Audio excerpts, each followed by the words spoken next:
So next up, again, it's my pleasure to introduce Candace Miller. Candace has been a lifelong advocate for our magnificent Great Lakes, with over 40 years of service at every level of government, from her time serving as Harrison Township Supervisor to Macomb County Treasurer, former Secretary of State of Michigan, former member of Congress for 14 years. She's finally back home in Michigan, and again in Macomb County as Macomb County Public Works Commissioner. She's never lost her passion and strong advocacy throughout her years of service for water quality and clean water. She continues that work for our Great Lakes, not only in her current position, but also as a proud member of the Great Lakes Commission. So thank you, Candace, for being here this morning, and I'll turn it over to you.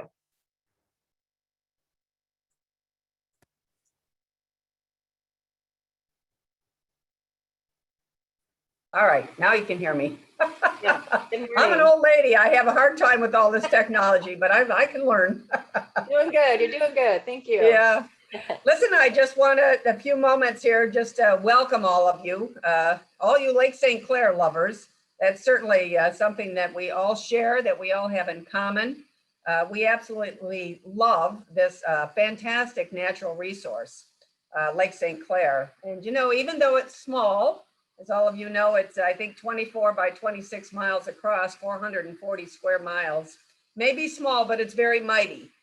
In fact, Lake St. Clair is one of the busiest waterways in the entire world. It is as busy as both the Panama Canal and the Suez Canal combined from a commercial shipping standpoint, which I think is sort of a startling factoid there. And I've had the great fortune to actually be able to transit Lake St. Clair and the Great Lakes twice on a couple of different freighters. And you know, when you're going across our beautiful lake and you're on a freighter and you're blowing your horn at the next freighter that's coming across, it really gives you a great appreciation of how important Lake St. Clair is to the economic prosperity, quite frankly, of the entire region. Or when we think about Anchor Bay, you know, Anchor Bay got its, over on the US side, it got its name Anchor Bay because back in the day, before there were lighthouses, the ships would come up and they would anchor in Anchor Bay at night if it was too late for them to make what they thought would be a safe passage through the North Channel or the South Channel, or however they were making their way up into the St. Clair River. And then during President Abraham Lincoln's time, they built what are known as the South Channel Lights. We call them the Twin Sisters. They're right at the they're right by Gull Island, right by the North Channel there in the South Channel. And unfortunately, over the years, they were literally falling apart. But a citizens group, just organic citizens group, rose up, and they've been raising money. So they've at least, you know, fixed the coffer dams and restored them now to the, or fixed them enough that they could be restored for the next generations. Lake St. Clair is also one of the busiest, most prolific fishing lakes, again, in the entire world, whether it's perch or walleye or bass or muskie or sturgeon, etc. It's amazing how many people come from all over the world, quite frankly, certainly all over our country, to fish in Lake St. Clair. In fact, in the last several years, there have been some enormous bass fishing tournaments taking place in Lake St. Clair with some pretty serious prize money. And they've been covered by some major media outlets, like ESPN is covering some of these bass fishing tournaments. It's really something. Lake St. Clair has some great history. It was named in 1679 by French explorers who actually saw, I guess, Lake St. Clair on the first day of the feast of St. Clair. So that's how it got its name. I think it's hard to imagine, we think about all the French explorers, the difference in how the lake must have looked at that time, before all the seawalls, before the development, before filling in all the wetlands. When you think about how it must have looked and how dramatically, really dramatically, Lake St. Clair has changed over all the years with the kind of development that has happened now on both, certainly the US side and the Canadian side as well. And, I'm pretty sure, as I say, like all of you, we share this love of Lake St. Clair. I hate to date myself, but I will tell you, in my lifetime, I'm 67 years old. I've seen a lot of changes in Lake St. Clair. I live on this lake. I boat on this lake. I mean, when I got up this morning, I'm looking out my window at Lake St. Clair. I absolutely love and have a passion for Lake St. Clair. But as much as we love Lake St. Clair, I think it's important for all of the conferees today to also recognize in a short span of time how different we are treating Lake St. Clair now than we did in the past. We had a very odd way of showing how much we love Lake St. Clair. Because I can remember as a kid, my family have been boaters. We were in the marina business. My dad was teaching me how to steer our sailboat. And he would always say, hey, look out for the dumping grounds. You got to go around the dumping grounds, because there were dumping grounds in Lake St. Clair right off of Grosse Pointe Yacht Club. And every day the garbage scows would come out of Detroit and they would dump raw garbage into the lake. And nobody thought much about it. How horrifying is that thought today? I can remember, again, as a kid, everybody threw their empty cans and, whether it was beer cans, pop cans, garbage, what have you, you just throw it overboard and didn't think too much about it. Nobody had holding tanks, not the freighters, not if you had a 25-foot power boat or a sailboat. Nobody had holding tanks. It would just go right through the through hull out into the lake. And again, nobody thought too much about it. And I think that was because so many municipalities were just dumping their raw sewage anyway into the lake. So that is not too long ago, right? Decades ago, but yet not too long ago. And as I say, we're all horrified now to think about it. But I think we have made such incredible progress in water quality, in our awareness of what we need to do to protect Lake St. Clair in such a short period of time. And it's because of conferences, quite frankly, like this, and all of you working together. But we have a long way to go. And I just think that that's what's exciting about today, that we can think about how collectively we all have to be good stewards of our environment. I'm talking about what happened a couple of decades ago. Our children and our grandchildren are going to be talking about how did we do? Okay, how did we measure up? So it's very important that we continue to advocate. And I've always tried to use my various positions that I've held. I hate to say how many different public service jobs I've had over the years, but I have tried to use each one in some way to advocate for Lake St. Clair. In fact, when I was in the US Congress, I think I was only there a couple of months. And at that time, both myself and Sandy Levin, who is also no longer in the Congress, but the two of us represented Macomb County. And so we had the joint shoreline of Lake St. Clair in our respective districts. And we passed a congressional resolution in the House recognizing Lake St. Clair. And as one of the earlier speakers mentioned, calling it the heart of the Great Lakes, because even though it's not a Great Lake, it is shaped like a heart and it's a living thing. And I think of the St. Clair River and the Detroit River sort of as arteries, I guess, right? Arteries coming off the heart going into other parts of the Great Lakes.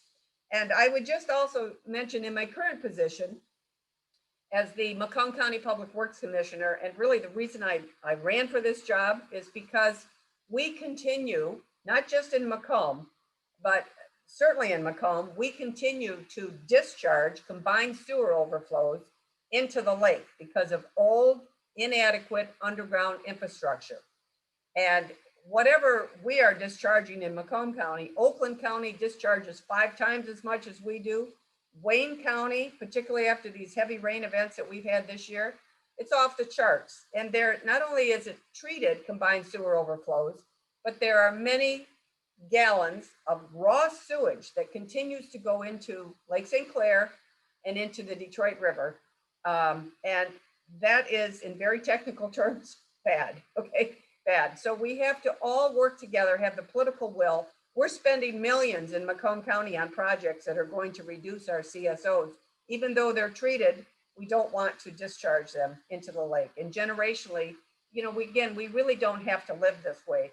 we're doing another project. I know I got just a minute or so here, but I just wanted to say there's a number of different layers to water quality in Lake St. Clair. It's not just combined sewer overflows, as was mentioned about the Great Lakes Restoration Initiatives, taking out phosphorus, nitrogen, sedimentation for the lakes. We're doing a lot of those kinds of things. We just started a very exciting pilot program at one of our huge outfalls that drains a huge acreage in Macomb County, goes right out into Lake St. Clair. And we've got a project there to capture the trash, you know, floatables, whether it's plastic bottles or cans or just garbage that's in these storm drains before it discharges right out into the lake. So we're trying to do our thing down here. So we've come a long way, but we certainly have a long way to go. But I think as you listen to this morning's speakers and hear about all these various projects and things that are happening, we can all take a lot of pride in the fact that we are committed,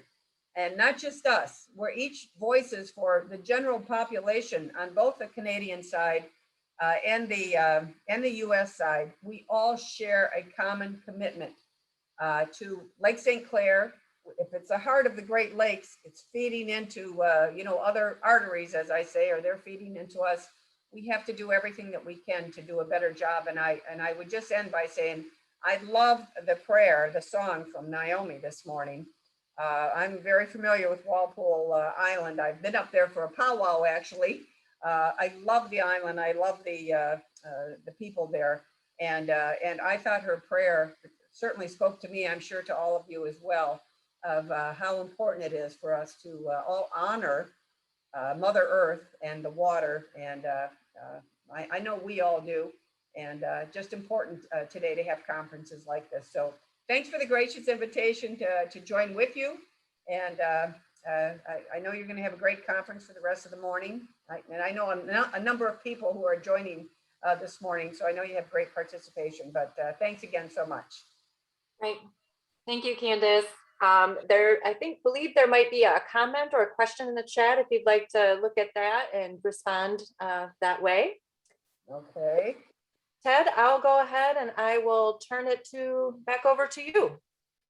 Okay, that's great. Thanks, Michelle. And thank you very much, Candace. As was noted, both sides of the border, we really appreciate the support you've shown for Lake St. Clair over the years. So, and as also as Michelle was noting, so I just wanted to make a couple notes as we move along here. We're doing pretty good with respect to time. Someone had asked a question in the chat box about the recording of the conference, and we had planned on recording right from the get-go, but as virtual conferences do, we had a slight glitch, so we were just able to start recording after Rose and Luca's presentation on the Lake St. Clair Watershed Management Plan. So we have missed the first couple talks. We apologize for that, but that's the way things go. But anyways, the conference is being recorded and will be made available at a later time. With respect to Q&As, as Michelle has mentioned, please, if you have a question while a speaker is making a presentation or talking, please feel free to enter the question into the chat box, into the Q&A box. And if we can't get to it while we're speaking directly with that, or that presenter is available, we will make sure we try to get an answer back to you as either as we move through the conference or at a later point in time. Also, feel free in the chat box if you have any links or to reports or different information you'd like to share with the group, please feel free to drop any links or anything like that into the chat box that you might find that people might find interesting. So please feel free to do so. All right, so moving ahead, we're now into our keynote address, and the address is Connecting Science to Action, Insights from Transboundary Water Quality Management. And Matthew Child will be giving the talk. Matthew is a physical scientist with the International Joint Commission's Great Lakes Regional Office in Windsor, Ontario. His primary role at the IJC is to support the Science Advisory Board's Science Priority Committee, which is charged with providing advice to the Commission on a range of scientific matters. Prior to joining the IJC in 2013, Matthew served as Director of Watershed Restoration at the Essex Region Conservation Authority for 14 years. And during that time, his responsibilities included collaborative efforts to prepare a Canadian management plan for Lake St. Clair, as well as watershed project implementation to advance the plan's priorities. So from my perspective, this is kind of interesting that Matthew has had direct relationship with Lake St. Clair in the past. It's continuing to do so. So we're very interested to hear what he has to provide today. So I'll turn it over to you, Matthew. Great, thank you, Ted. First, I will attempt to share my screen. And that is hopefully coming up for you. It says it's starting to share. So Okay. yeah. So it's in the, there we go. Perfect. You're Okay. good to go. Great, thank you. So good morning, everyone, and thank you to the conference organizers for the opportunity to speak today. Thank you to Commissioner Miller. Really appreciated your remarks, your passion for the lake, your enthusiasm for the improvements we've seen, and the motivation to continue our collective efforts to improve the lake are really wonderful to hear. You just heard my bio, which Ted provided. And so, I can't claim working now at a transboundary level that my work over the last many years has had the same kind of focus on Lake St. Clair as some of the other speakers today have, but certainly I have a great interest and affection for the lake. And it's been a lot of fun thinking about the lake as I prepared my remarks. I'd also like to acknowledge that I'm joining you today from my home near Windsor, Ontario, which is located in the traditional territory of the Three Fires Confederacy of the Ojibwe, Ottawa, and Potawatomi. I certainly respect the long-standing relationships Indigenous people have with this place. I'd also like to relay that working at the basin-wide scale as I do now in my role with IJC, it's really impressed upon me the importance of the work that you all do. And as I get started, I'd like to acknowledge the contributions of the local and regional projects that you all work on to overall conditions in the lake. So I thought what I would do today is offer some remarks related to the origins of bilateralism of our transboundary water resource, introduce the IJC's role and function. I'll talk a little bit about the Great Lakes Water Quality Agreement, but really pleased to see some of the discussion so far on that. So perhaps we can move over that material quite quickly. Quickly acknowledge current conditions in the lake, which I think are known to all of us, but perhaps at a high level bear mentioning. And then finally, I thought I'd conclude my remarks by identifying some insights that IJC has gained from locations across the transboundary that may be applicable in Lake St. Clair and its contributing watersheds. So to sort of understand the origins of the binational approach to transboundary water management between the US and Canada, you really need to go back to the period of time where in both Canada and the US, our plentiful natural resources were being used to build both nations. By way of example, several coastal cities, including some not far from Lake St. Clair, were associated with industrial emissions to air, land, and water that had very real impacts on Great Lakes water quality. In many cases, these impacts traveled great distances from the cities themselves. On the Niagara River, it was increasingly clear that the two countries needed to balance the growing demand for hydroelectric power with the interests of navigation while safeguarding the unique natural beauty of Niagara Falls. Meanwhile, in the west part of the continent, water quantity issues were creating tensions along the border, where, for example, in Montana and Alberta, competing canals were being built to divert the waters of the St. Mary and Milk Rivers for irrigation. So these conflicts motivated the United States and in the day Great Britain on behalf of Canada to sign the Boundary Waters Treaty in 1909. And the purpose of the treaty is shown here. And as you might appreciate, it really was quite visionary in 1909, some 112 years ago now. And it remains the blueprint for binational cooperation more than 100 years later. The treaty also established the International Joint Commission, or IJC. There's a number of principles and mechanisms included in the treaty for resolving issues and preventing disputes over the use of waters forming or crossing the Canadian-American boundary. The treaty prioritizes, as you can see, the uses of water along the transboundary, which primarily serve basic human health needs as well as economic objectives. IJC approval with the concurrence of governments is required for projects in boundary waters that affect levels or flows in the other country. When this approval is given by the IJC, both countries are to have equal and similar rights in the use of affected boundary waters. And very importantly for our conference today, which is considering water quality, ecosystem health, and so forth. The treaty specified that boundary waters and rivers flowing across the boundary must not be polluted to the injury of health or property in the other country. So these are the basins affected by the treaty, and therefore the basins IJC has a role in. You know, the Great Lakes are obviously the largest, and as we all know, the most populous basin across the transboundary. And the IJC focuses more of its work on the Great Lakes than any other single transboundary watershed. And of course, we're here to talk about the smallest, but as was noted, the mightiest lake in the Great Lakes system. I mentioned that the Boundary Waters Treaty established the International Joint Commission, and the IJC is led by 6 commissioners, as many of you know. 3 of them are appointed by the President, confirmed by the Senate. 3 of them are appointed by the Canadian Prime Minister. They're supported by a professional staff in 3 offices, 2 of which were established with the treaty in the 2 nations' capitals. A 3rd office to advance our Great Lakes priorities was established in the 1970s in Windsor. The treaty assigns a regulatory or rule-making role to the IJC related to water levels and flows, as I mentioned. In most cases in the Great Lakes, this is related to 2 large, full-spanning hydroelectric dams at the St. Mary's River near Sault Ste. Marie and the Upper St. Lawrence River near Cornwall, Ontario, and Messina, New York.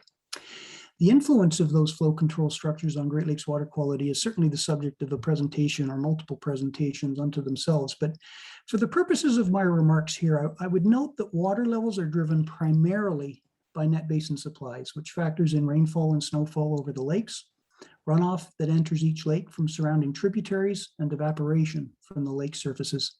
I think it bears emphasizing that the net influence of diversions and structures on water levels in the upper Great Lakes, that is the lakes above Niagara Falls, typically do not exceed a few inches on a system that, as we know, fluctuates by up to 6 feet on an interannual or decadal basis.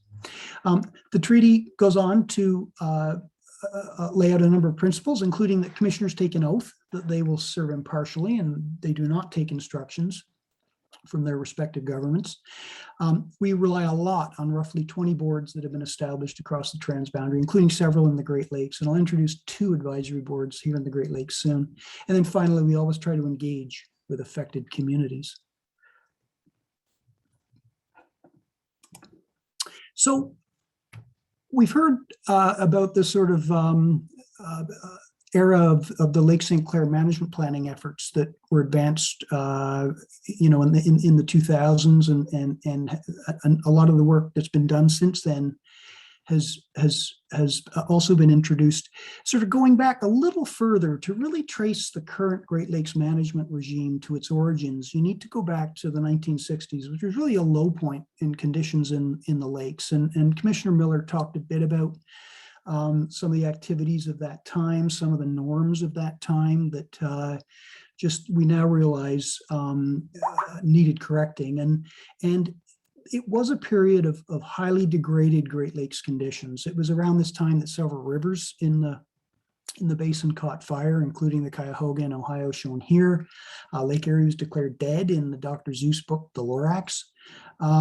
And it was in the 60s that the federal government's asked the IJC through what's called a reference, was essentially a formal request with some resources attached, to investigate the causes and impacts of degraded Great Lakes water quality. And it was in part in response to some of IJC's assessments that the US and Canada did sign in 1972, the Great Lakes Water Quality Agreement. And this has been introduced, the agreement, you know, it's known to many or all of you.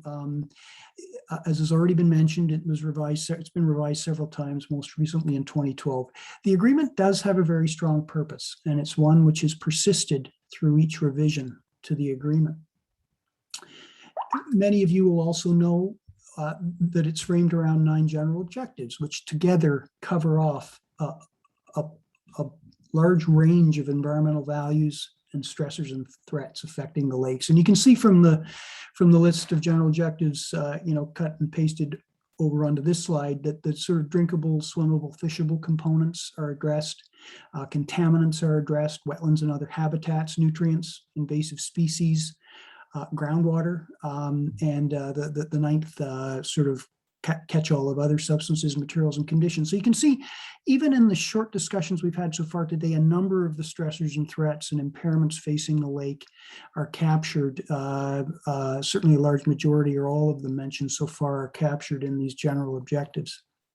The agreement also includes 10 annexes, which I sort of think of as mini action plans to address the important resource values or threats. And each of the annexes lays out in general terms the actions that governments will take to protect or restore the subject of each of the 10 annexes. And just for fun, as I was sort of contemplating my remarks here, I had completed a word search of the agreement. I also went to 2 other documents that are important in some of the transboundary work and Great Lakes Basin work that we do, each prepared by the governments of Canada and the US every 3 years. The first is the progress report of the parties, which sort of summarizes the actions and activities of governments towards their responsibilities in the agreement. The other is the State of the Great Lakes report, or SOGL, which summarizes the status and trends of the lakes themselves. And there really is very limited reference to Lake St. Clair in those documents, which perhaps reflects its status as what some have called our 6th Great Lake. Some of those substantive references, where I found them, I pasted them over onto this slide. And we are going to be hearing a lot more about some of these topics in the presentations that are planned for later this morning.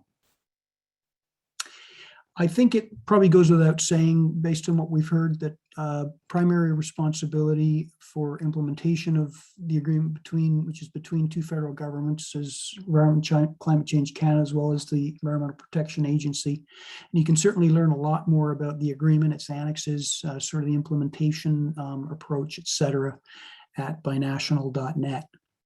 The Great Lakes Water Quality Agreement also assigns some responsibilities to the IJC, and the primary focus, as you can see here, is providing advice on scientific and water quality matters, both as standalone reports and also as part of our Triennial Assessment of Progress report, or TAP report. And I want to emphasize that under the agreement, IJC's water quality role is strictly advisory. The governments aren't required to implement our advice and recommendations, although we certainly like to think we sometimes have some influence over the decisions taken by governments on topics that we engage them on. In my opinion, one of the master strokes of the agreement was the requirement that IJC establish 2 Great Lakes Advisory Boards, both of which are introduced here. I can't sort of overemphasize the importance of these boards to the work of the Commission, to the advice that is developed by the boards for Commission consideration. A large majority of that advice makes its way to governments, either as Commission endorsed board advice or as Commission advice. And you'll note that of the 2 boards, the Water Quality Board has a policy and program focus, while the Science Advisory Board has a science and research focus. And I think I didn't have a good look at the attendance list today, but I did see Carol Miller's name pop up in the chat. Carol is co-chair of our Science Advisory Board Science Priority Committee, and I suspect there'll be other board members, former board members, or members who have participated on work groups of the board on this call. And by way of segue with my work group comment, here's an example of some recently completed or ongoing Great Lakes Advisory Board projects, and those projects are being advanced through work groups of the boards that I introduced last. And you'll note that the topics span a range of stressors, threats, and resource values that span across the science, policy, and management realms. So what does this context mean for Lake St. Clair? How does this context apply to Lake St. Clair? Well, we didn't rehearse our presentations as a larger group because by now you know the answer. The agreement really does provide sort of the guidance and backstop and the foundation for more detailed management planning efforts at the regional level. I'm not going to dwell on these because they've been introduced very, very well, far better than I can. And I just will note that the management plans on both the US and the Canadian side, as has been acknowledged, are a little dated now. There's evolutions of the documents that have made them highly relevant and current. In addition to the US and Canadian management plans, we've already heard introduce the St. Clair Detroit River System, or Scudders Initiative, which is, I think, another effort that needs to be acknowledged as advancing coordination and focusing monitoring and implementation activities. We've heard about the LAMP already, and I'll offer another comment on the LAMP in a minute. And there's numerous other watershed and sub-watershed plans that are being prepared or have been prepared by conservation authorities and other entities. There's remedial action plan guidance, which I think we really should be considering in the context of applying best practices in the lake itself and the lake shoreline itself. And then increasingly municipal and regional government efforts are focusing attention on water quality and ecosystem health as well. So to understand how Lake St. Clair is doing, we can consider the findings of the most recent State of the Great Lakes Report, or SOGO report, that I mentioned earlier. It was compiled, the most recent one, in 2019. It was publicly released in 2020. And this slide from the SOGO report summarizes the status and trends of overall lake conditions based on 9 different indicator categories that reflect the 9 general objectives of the agreement. You can see here that Lake Erie and its upstream connecting waters are bottom of the class, as I think most or all of us know. And the lake does receive a rating of poor condition with an unchanging trend. However, if we look more closely at some of the information that will be included in the soon to be released Lake Erie Lakewide Action and Management Plan, or LAMP, you'll note that some of the objectives are doing relatively better than others. And you'll note that the system continues to provide high quality finished drinking water, although, as the IJC's Health Professionals Advisory Board has noted, the quality of source water is variable. And there was some discussion of this issue in the chat earlier this morning. A majority of the objectives are fair, which arguably present a reasonable foundation from which to continue our science and management efforts to further improve these values. 3 of the general objectives, and we've heard about these already, particularly nutrient-related productivity impacts, habitat loss and degradation, and the impacts of existing and potentially new invasive species, do present urgent priorities. So how can we continue to strengthen our science and management programs to respond to the stressors and threats facing the lake? And I thought, to conclude my remarks, I'll draw your attention to some insights the IJC has gained from its involvement across the transboundary. In the interest of time, I've selected 4. I could have identified more, and you may wish that I had identified fewer. And I will freely admit that they are high-level and generalized insights, which really reflects the scale at which the IJC, the broad geographic scale at which the IJC operates. However, I would encourage you to reflect on whether they might be relevant for your work. And if they are, then how you might advance them in your own organizations or through the partnerships that you participate in. And I've given them numbers, but they're not intended to be ranked. The first one to note is that science-led programming most effectively leads to prevention and resolution of water quality and ecosystem health issues, particularly when undertaken in cooperation with stakeholders and rights holders. The IJC's Science Advisory Board released a report in this past July of 2021 on monitoring infrastructure and activities of Great Lakes connecting waters. And that analysis found that the connecting waters receive considerably less attention than the respective affiliated lake. And the historical lack of coordinated and sustained monitoring of the connecting waters is a major gap in our current surveillance and monitoring system. The Commission calls on the parties to improve coordination and cooperation in surveillance and monitoring of the connecting waters, to provide stable funding, to support monitoring, and to promote the adoption of novel technologies to enhance surveillance and monitoring. That said, the board report also found that one of the best examples of coordinating science and engagement in the connecting waters exists right here in Lake St. Clair. And in particular, the report called out the St. Clair Detroit River System Initiative, or Scudders Initiative, which involves a collaborative approach to environmental monitoring and remediation. Ongoing work in Lake St. Clair could benefit from the important progress that has been made in the 5 areas of concern that are located proximal to the lake. As many of you know, in AOCs, projects are guided by science assessments that inform remedial actions that support overall removal of beneficial use impairments. Projects being pursued in Lake St. Clair but outside areas of concern might benefit from considering what ecological endpoints or implementation outcomes are desired, and then systematically and strategically pursuing projects that fulfill those endpoints or outcomes. AOCs are also widely regarded as offering perhaps the best examples of science-led decision-making and collaborative action.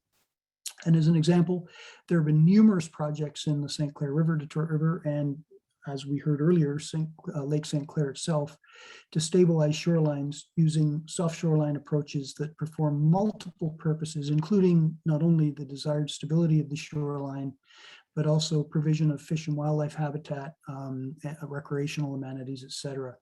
We should be thinking about how we apply the lessons and best practices from area of concern shoreline projects to the sections of Lake St. Clair shoreline that require rehabilitation. The second insight I'll highlight is that water management requires common methods and data protocols so that the information used on one side of the border is understood and agreed to by those on the other side. Although interjurisdictional harmonization is very difficult to achieve, and it's something we've been striving for literally decades now. And it's particularly challenging because it requires that we chip away at the siloing that exists in our work. Initial investments can ultimately achieve cost efficiencies and economies of scale, as well as improve program efficacy over the longer run if we can achieve the coordination and harmonization.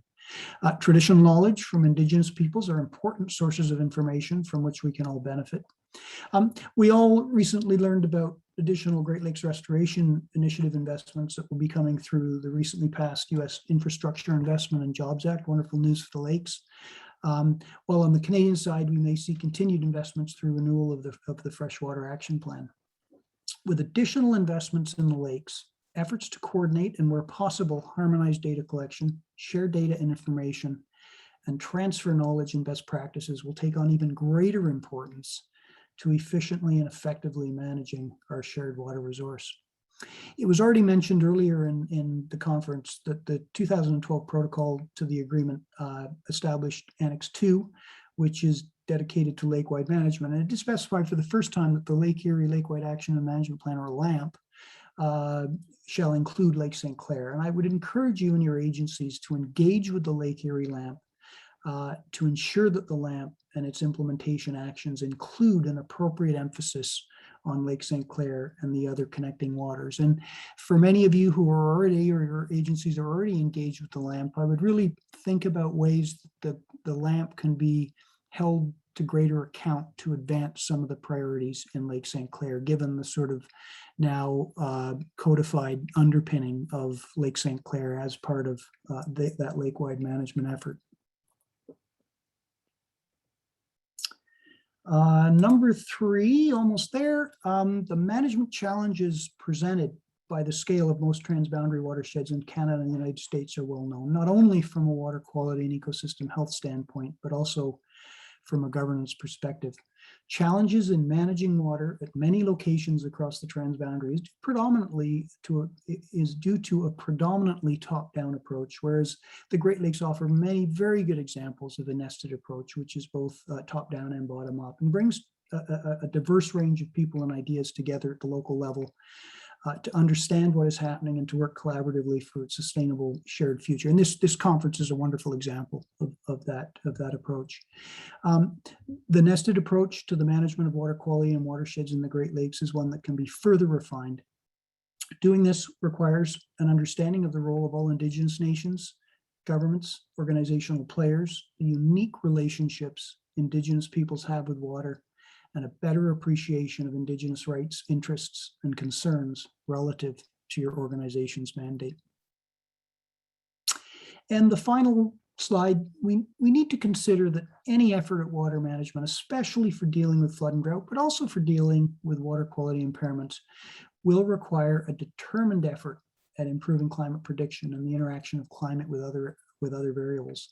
A recent IJC board analysis of interacting stressors included that climate change was the most pervasive in terms of additive or synergistic effects with other chemical, biological, and physical stressors. Changing climate will also require that we adaptively manage some of our management and regulatory programs. And consider the example of phosphorus loadings to Lake Erie and its upstream connecting waters, including Lake St. Clair, which is something that's been raised already this morning. We'll be hearing more about later.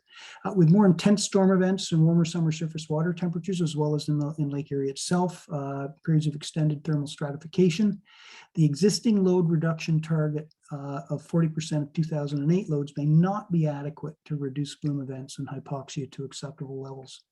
It will be important that the Nutrient Annex's adaptive management framework effectively incorporate the necessary monitoring, modeling, and data management and communication elements that consider future uncertainties. All of our organizations should be challenged to reflect on how changing climate will affect our missions and operating procedures and to adjust our programs accordingly. This can be advanced by identifying vulnerabilities, and when monitoring and trend analysis of those vulnerabilities signal a change, we can adaptively manage by engaging with stakeholders, watershed and Indigenous governments and organizations. And with that, I will conclude. I thank you again for the opportunity to visit you in your homes and your workplaces today, and I'll turn it back over to the conference organizers. Thank you very much, Matthew. Really appreciate your comments, the wide breadth of information you provided, and the insights from where you're currently, the position you currently sit in, and we really appreciate it. I was just looking at the Q&A box. I'm not seeing any Q&As right now, and I think in the aspect of time to keep things moving forward, we're going to just move on. But I'm assuming you'll be staying maybe for the remainder of the conference. So if something pops up in the Q&A, maybe you can provide a response there. So we appreciate that. But thank you once again for taking your time today. Really appreciate it. So you're welcome. So so far we've kind of seen from a larger picture scale, how Lake St. Clair is being managed from an agency perspective, and kind of let's say a 10,000 foot level, some of the things that are going on. And now we're going to start drilling down into some specific projects that are on the ground, both on the Canadian and US sides of the border. And so with respect to that, we're going to jump right into it. Our first talk is the next three talks actually will be for projects on the Canadian side of Lake St. Clair. And so the first one we're going to be hearing about is managing phosphorus in the Sediment watershed. And this talk is going to be given in tandem by Nicole Drum and Jessica Van Zwal. Both are with the St. Clair Region Conservation Authority.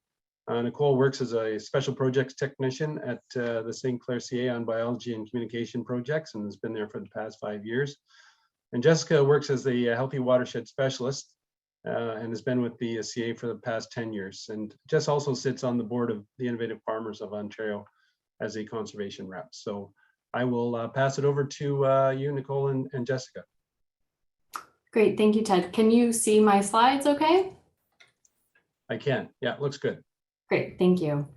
All right, well, thanks again. And today, Jess and I will be talking a bit about managing phosphorus in the Sediment watershed.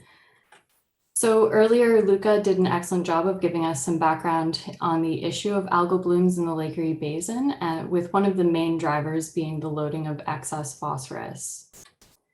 So to address the nutrient issues in the Lake Erie Basin, the Canadian and US governments agreed to reduce phosphorus loadings by 40%.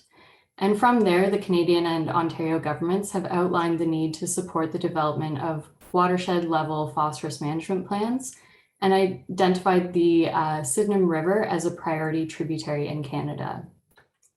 So that brings us to the Sediment Phosphorus Management Plan. So with financial support from Environment Canada, the St. Clair Region Conservation Authority has been coordinating its development with the involvement of local stakeholders and rights holders. And this process started at the end of 2018, and the plan is scheduled to be released next year.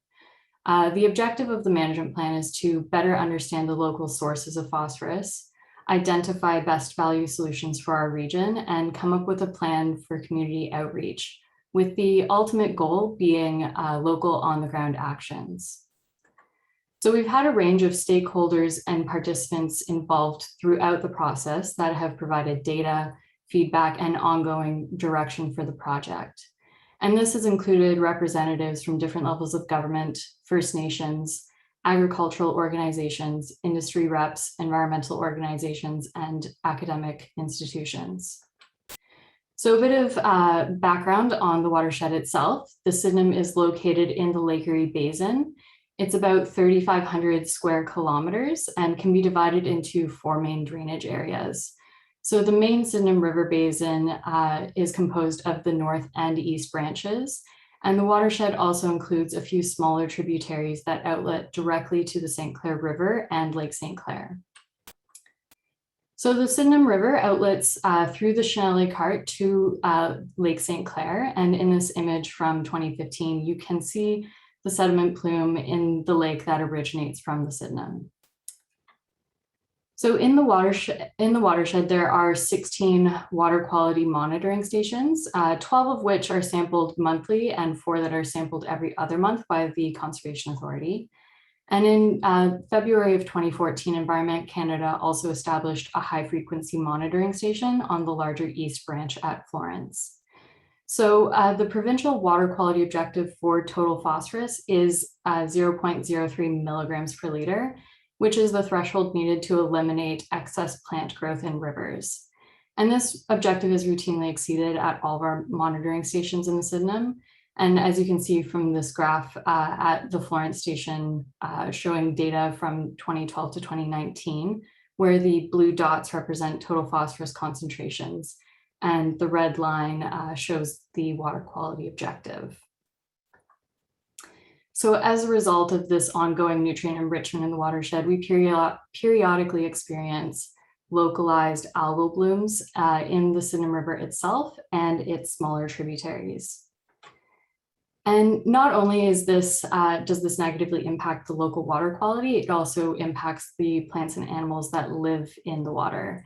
So the Sydenham is biologically important. It is an area with rich biodiversity and contains critical habitat for 12 species of fish and mussels. In the federal Sydenham River Action Plan for Species at Risk, excess nutrients are identified as one of the greatest threats to these animals in the Sydenham. So the watershed is largely rural, with agriculture making up the dominant land use at 82%. The region also has low population density. So together, urban and industrial land use is generally low at 4% of the total area, but there is a concentration of industry in St. Clair River tributaries. And there is relatively low natural cover remaining in the watershed, with 11% forest cover and only 1% wetland. So the phosphorus load contributions are reflected in the land use in the watershed.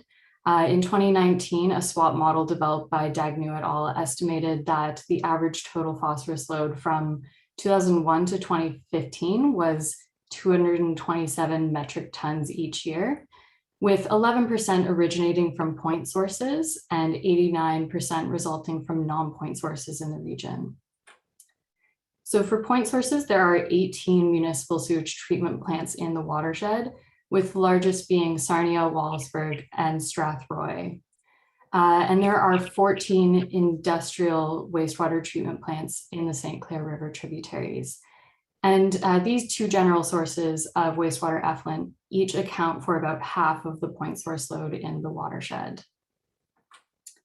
So with agriculture being an important as well as the largest land use in the region, the loss of nutrients from fertilizers and manure are some of the biggest contributors to the phosphorus load.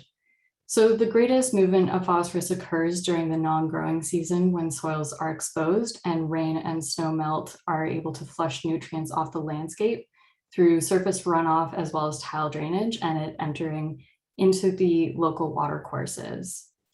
So for the period from 2012 to 2015, a report by Environment Canada estimated that 86 to 91% of the total phosphorus loadings in the Sydenham actually occurred during these runoff events. So the same 2019 SWAP model developed by Dagnew et al. Also provides estimates of total phosphorus loading intensity in the watersheds in the Huron-Erie corridor, with the darker brown areas of this map showing higher yielding areas. So on average for the Sydenham watershed, farmers are trying to control for less than a kilogram of total phosphorus over each hectare.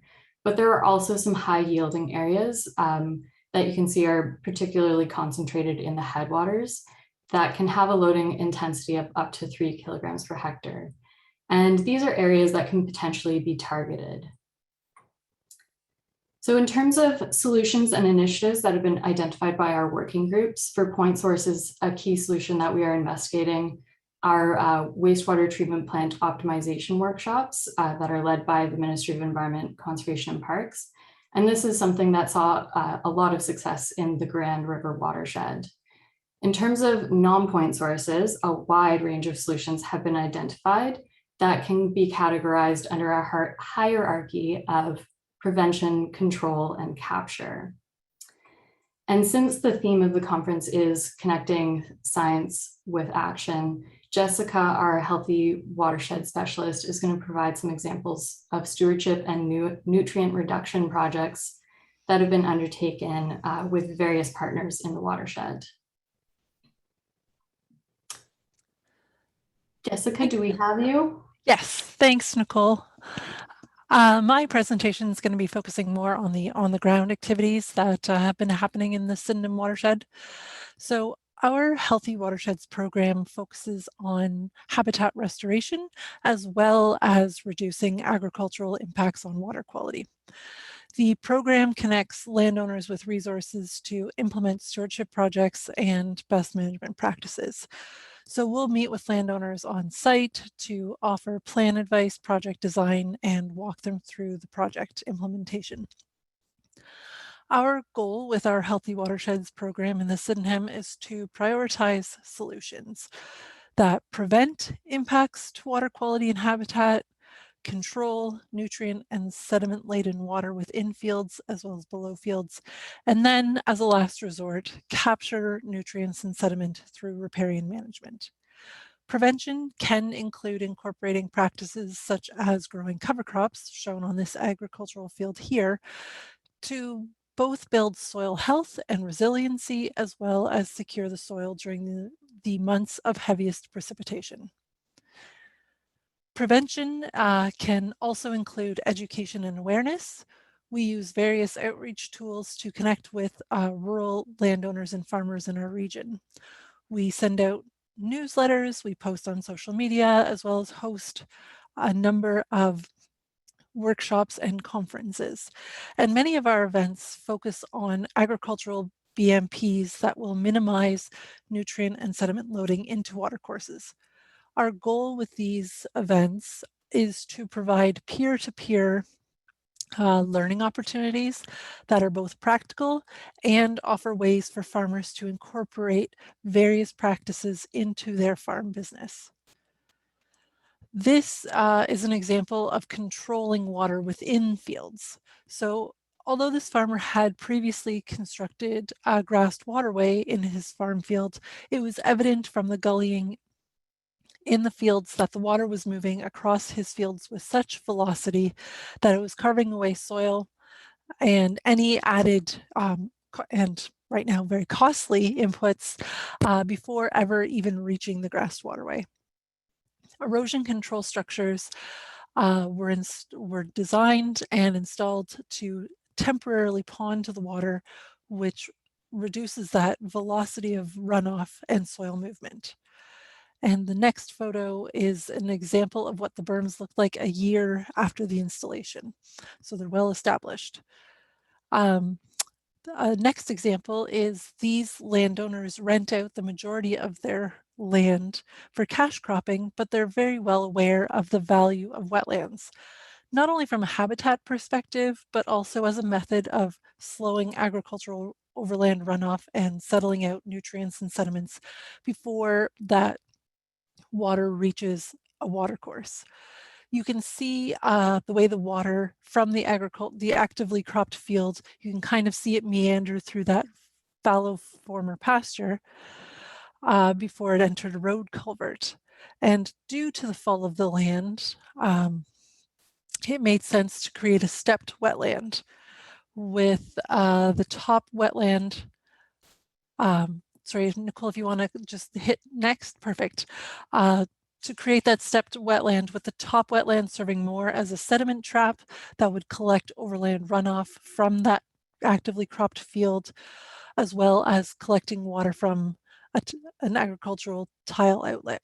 So this wetland was created last fall, and this spring the landowners also added a ½ hectare of native trees to be planted. And here here are some photos of what that wetland looks like already a year later. So this photo is the lower wetland with the peninsula on the left. And the next photo is the upper tier sediment trap with the cattails already growing on their own. The contractor we worked with on this project also added a few scattered logs throughout the wetlands to encourage turtle basking habitat. So marrying those two values of wetlands from a nutrient absorption perspective, but also from a habitat perspective. Our next example is of a project completed in the Sydenham is this landowner fenced cattle from a natural watercourse. The photos that are on this slide are both taken from the same year. The photo on the left was in the spring before the fence went in, also very high water levels. And in the photo on the right, you can see that since the fence was installed, grasses along the creek bank were already much higher than those that had been grazed in the pasture. So over time, this fenced riparian buffer will mitigate erosion and secure nutrients from the livestock operations on the land instead of letting them enter the water.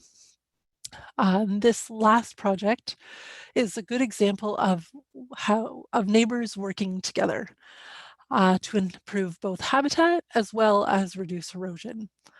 So the landowners came together and agreed on a cross-property wetland that was designed to capture water from both properties. You can see that there.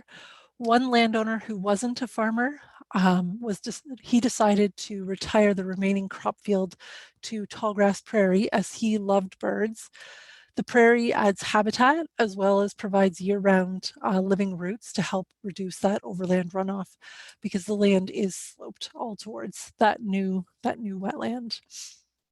The other landowner still farms his property, but he planted 5-row windbreak around the perimeter of the property to reduce wind erosion. I think there's one more you can see all around his property. So the Healthy Watersheds program has existed in our watershed for over 20 years. This map is an example or shows where some of those stewardship projects have been implemented in that time. We've worked with many landowners to implement about 960 projects, with the majority of those being wetlands and tree planting projects. Tree planting projects being block plantings, windbreaks, and riparian buffers. And to get these projects in the ground and to offer the many workshops and events that we coordinate to promote phosphorus and keeping phosphorus and nutrients on the land, we rely heavily on external funding from the following agencies. And thank you.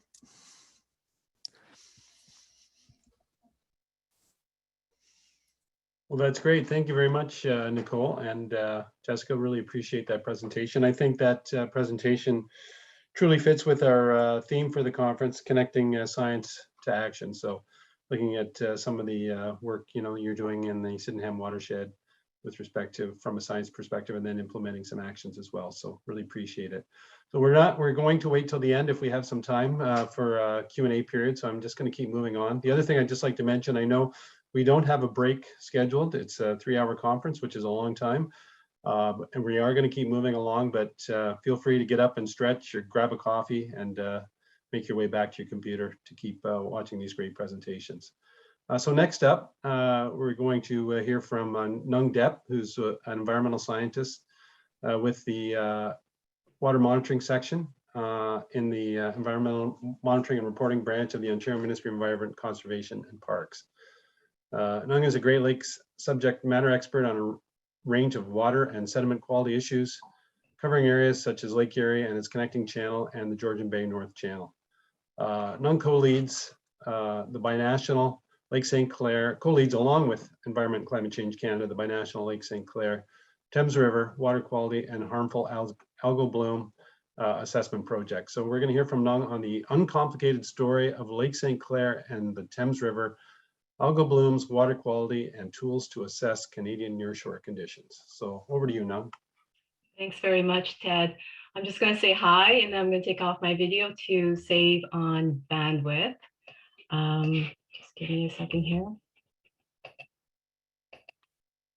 right, thank you very much for the introduction, Ted. It is really great to be here and to contribute to this year's conference. Before I begin, I would like to acknowledge my research partner, Alice Dove of Environment and Climate Change Canada. Alice was and is integral to the design, implementation, and resourcing of this Canada and Ontario water quality assessment of Lake St. Clair and the Thames River, along with the province of Ontario. I'd also like to recognize our phenomenal partners and collaborators who are listed on the slide at the bottom here. I mentioned this before, but we are an enthusiastic bench, and it is remarkable how well we work together to undertake the project you will see today. Ours is a binational collaborative effort supported by an amazing team of people. So from Environment and Climate Change Canada, I would like to recognize Arthur Sestipa, Sophie Crevecoeur, Tracy Greenberg, Karen Binding, Vi Richardson, and many more. From the Great Lakes Institute of Environmental Research and the University of Windsor, Mike McKay, Thijs Franken, and Ken Juilliard. Also Jan Zabrowski, who is now retired. From the Lower Thames Valley Conservation Authority, Jason Wintermute and Dan Bittman. And although this is a Canada-Ontario project, we had quite a lot of support from our colleagues on the US side, the National Oceanic and Atmospheric Administration, Rick Stumpf, Andrea Vanderwood, and many others. And this was a well-honed collective effort, and we are quite pleased to share with you some of the highlights of our project. Right, so the areas that I'm focusing on today are the Canadian shoreline of Lake St. Clair, which is right here, the Lower Thames River, which is located over here, and the Upper Detroit River. So why are we interested in these systems? Well, in 2015, NASA posted this infamous Landsat satellite image depicting a possible widespread harmful algal bloom hugging the southern Canadian shoreline of Lake St. Clair. So when we think of harmful algal blooms, we often think of Lake Erie, but this image brought to public attention the awareness of another Great Lakes system that is experiencing harmful algal blooms, or HABs. Around this time, the Thames River, which is the largest Canadian tributary along Lake St. Clair, was identified as a priority tributary under Annex 4 nutrients of the Great Lakes Water Quality Agreement, and also in the subsequent Canada-Ontario Lake Erie Action Plan. And as you can see from this table here, the expectation is to reduce spring phosphorus loading by 40% relative to 2008 loads. As such, we identified a need to better understand the water quality condition of Lake St. Clair and the linkages between the discharges from the Thames River to lake conditions and the degree to which HABs occur in Lake St. Clair. So what does our project look like? In 2015, we designed a monitoring program to undertake this project. And in 2016, the MECP and ECCC, or Environment Climate Change Canada, initiated the project to assess the water quality condition of Lake St. Clair and the Lower Thames. For this 4-year project, we employed a multi-pronged approach to collecting environmental data that would be part of the foundational data set for the system. So I've listed here the many approaches we utilized. Some of this included traditional approaches, such as collecting water samples for lab analysis. Some of this include technological approaches, including spatial mapping of the surface water, which is a nice little picture right here, as well as in-lake deployment of water quality sensors. Even more innovative for us was the use of satellite imagery data and hyperspectral surveillance to facilitate monitoring in Lake St. Clair. So all of this resulted in a rich data set and allowed us to meet the project objectives, which I've outlined over here, which included the assessment of the range of water quality conditions, the assessment of the size, location, severity, and frequency of these algal blooms, the assessment of what drivers underlie the patterns we're observing, and lastly, but not leastly, to determine the role of the Thames River on the condition of Lake St. Clair and its relative contribution to the Detroit River and Lake Erie. So this is a map of our surveillance areas from 2016 to 2019. You can see we covered quite a large geographical area, including the Thames River, which is located here, quite a large swath of the southern shoreline of Lake St. Clair going into the offshore waters. We also assess conditions in the upper Detroit River in 2017 quite intensely, and more frequently at the mouth of the Detroit River.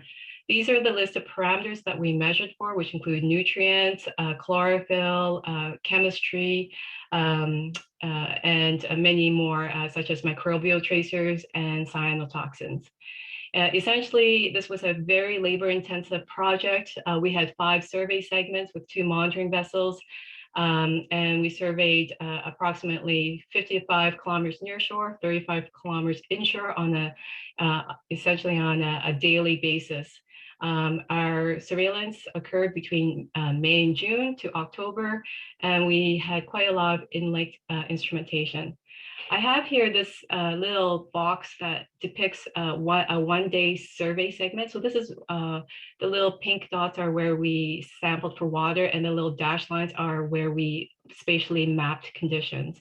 So this was just a one-day effort, so it's quite intensive.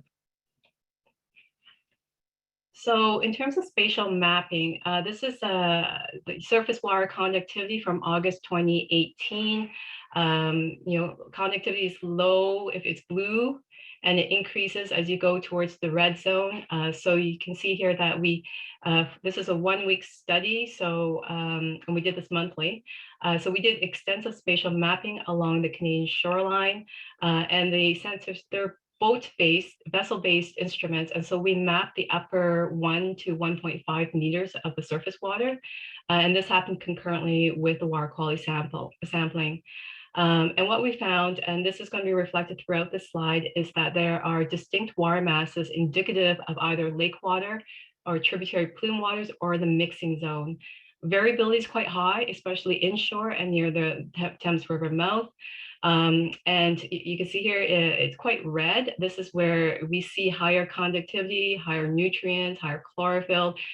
Things are much more enriched down here. And as you move further offshore, it reflects more lake conditions, more like Lake Huron waters.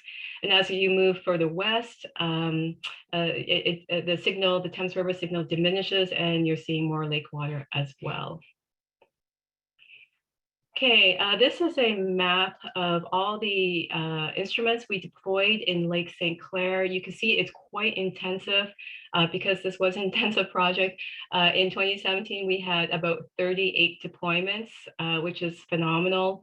These are instrument strings, and we measured for current velocity, direction, turbidity, chlorophyll, thermal structure, phycocyanin, PAR, and also oxygen as well. And we deployed these instruments in the spring around May, and we took them out in November. And in between, they logged data in 10 to 30-minute increments. So this is a temporally rich data set that gives us an idea of conditions in the lake while we're not there. And we did this from 2016 to 2019. So it's quite a phenomenal data set. And we'll be ground truthing a lot of that with our water quality information.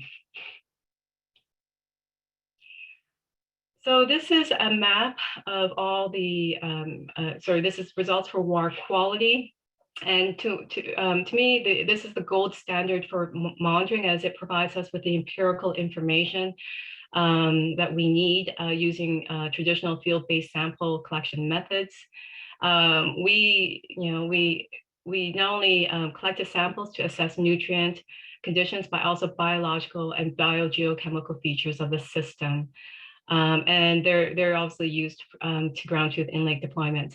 So this is a map of phosphorus in August 2017. This was a fairly good surveillance. We captured both the Thames River as well as the Upper Detroit River, which I haven't depicted here.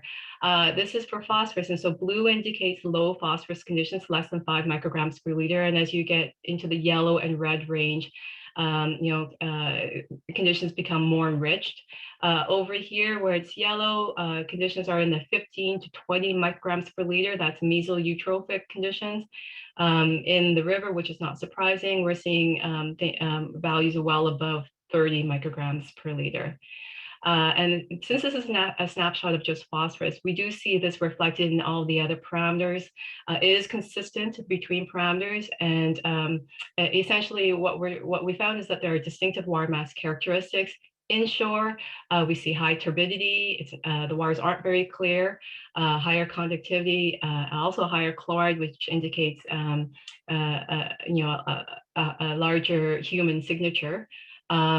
Near shore, I call this near shore, but some folks would call it offshore.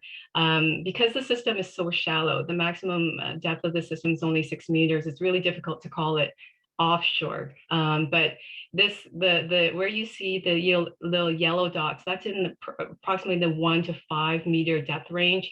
And as you go further offshore, it's about 5 to 6 meters. So really not a big difference. So in the more nearshore or open water locations, the water gets clear, there's low turbidity and suspended solids, low chloride and low conductivity, indicative of lake conditions and more Lake Huron-like waters. And there is quite a lot of variability across sites and across surveys, and I'll show you a map of that in the next couple of slides. Oh, here we go. So this is this is a lot of data in one slide. Alice and her team produced this for us. It's our attempt to summarize 4 years worth of phosphorus data. This is roughly 17 field expeditions from 2016 to 2019. The maps are of interpolated phosphorus to give us a picture of the spatial pattern over time and space. And I'd like to highlight the little bar here, which tells you the range of phosphorus levels we're observing in the system. So we're seeing as low as 2.4 and all the way up to 287 micrograms per liter of total phosphorus. You can see that, as you go further offshore, it does fall below the 5 micrograms per liter. Inshore is quite enriched. The key message here is that conditions range from oligotrophic to eutrophic. There's a lot of variability. It depends on the time of the year. For example, this year in October 2018, this was a huge turbidity plume. It made sampling difficult as filtering was very slow. But then if you go to August of 2018, this is when we actually saw an algal bloom. So, both turbidity and algal bloom conditions, we see high sort of enriched phosphorus levels in the inshore areas. So moving to chlorophyll, this is a very similar slide to phosphorus.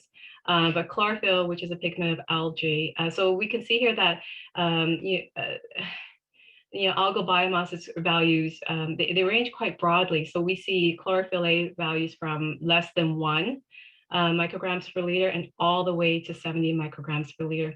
Same sort of spatial distribution with higher levels observed inshore and also at the mouth of the Thames River. This is a productive system, but it depends on where you sample.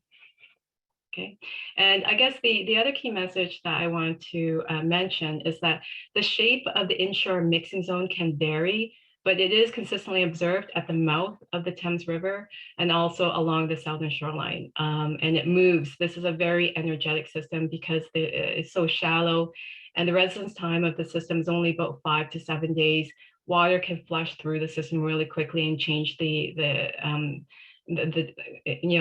which changes the dynamics. Okay. So let's look at the Thames River. So we often get asked about, what kind of influence does the Thames River have on lake conditions? And so I pulled this out from the subset of our database. And you can see here that we have stations in the open water, with increasing proximity to the mouth of the Thames River, and locations that go all the way to Chatham. So this is the lower Thames River area. And this is this is 4 years of data collapsed into one box plot. So this is 2016 to 2019. You can see here, these are the lake stations. So the mouth is quite enriched. And for this, these are all Thames River locations as you go further upstream. And clearly the Thames River is enriched. We're seeing values, phosphorus values as exceeding 200 micrograms per liter. I'd like to say that this graph is a little deceptive because it seems as though the influence of the Thames River diminishes rapidly as you move into the lake.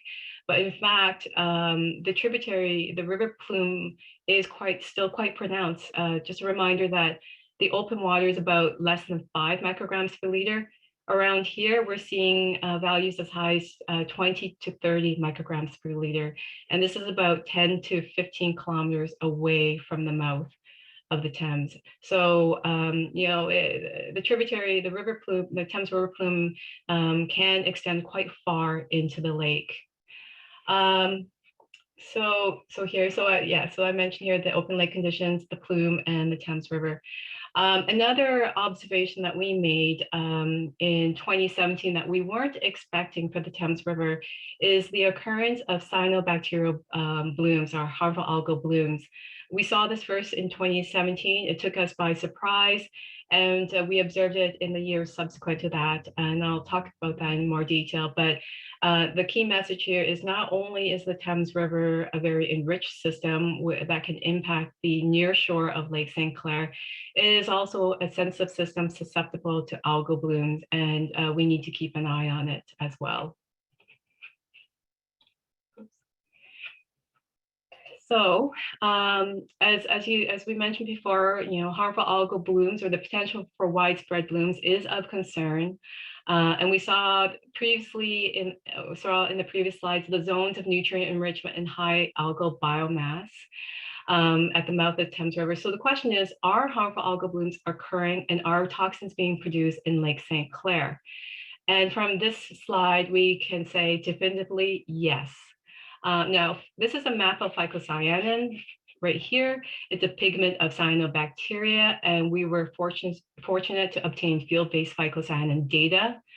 As a side note, we're going to use this data to ground truth the many phycocyanin sensors we deployed in the lake, which will be a pretty nice analysis. So to explain this graph a little bit, this map a little bit better, this is phycocyanin concentrations in 2018 when we saw a bloom occur. As you go from yellow, green to red, and into the pink and purples, phycocyanin concentrations increase. So right here, we're seeing elevated phycocyanin signature at Bell River. We also see it at on the shoreline of Ruscombe River, but it's quite pronounced over here. The concentrations are quite high for phycocyanin, and in the river, they're also quite high. So they exceed 5 micrograms per liter. In terms of the cyanotoxins, we have 2 methods for cyanotoxins. We have the ELISA method, which gives us data on total microcystin concentration. And we have the LC-MS-MS, which quantifies 12 different cyanotoxins. And this is a map of cyanotoxins in October 2017. So with the ELISA method, we are picking up cyanotoxins in the lake, but not in the river. And we're seeing values, approaching 5 micrograms per liter. Now, what's interesting about the lake is the cyanotoxins that dominate the lake are microcystin LA and microcystin LR. And now in the river, even though we didn't get any hits for ELISA, we did pick it up, but we had different variants, different cyanotoxins, microcystin HIL, and then we also saw anotoxin as well. but very low concentration. So not to the same scale as what we're seeing in Lake Erie, but they are occurring, and they do warrant further monitoring and investigation. All right, so this is a map. No, I hate to interrupt, but could we kind of, in a couple minutes, if you don't mind, just on the aspect of time, so. Okay, all right, let me speed up then. Yeah, thanks. Thanks, Ted.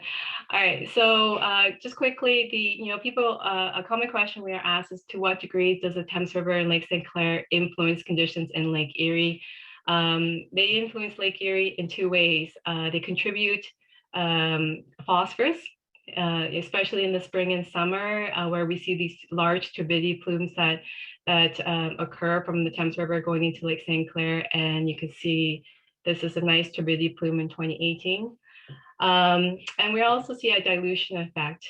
So this is the large algal bloom that occurred in Lake Erie in 2017, and it was diluted down by Lake St. Clair. So, and there, I could add another map of the contribution of algal material from Lake St. Clair to, but it's mostly along the Canadian shoreline.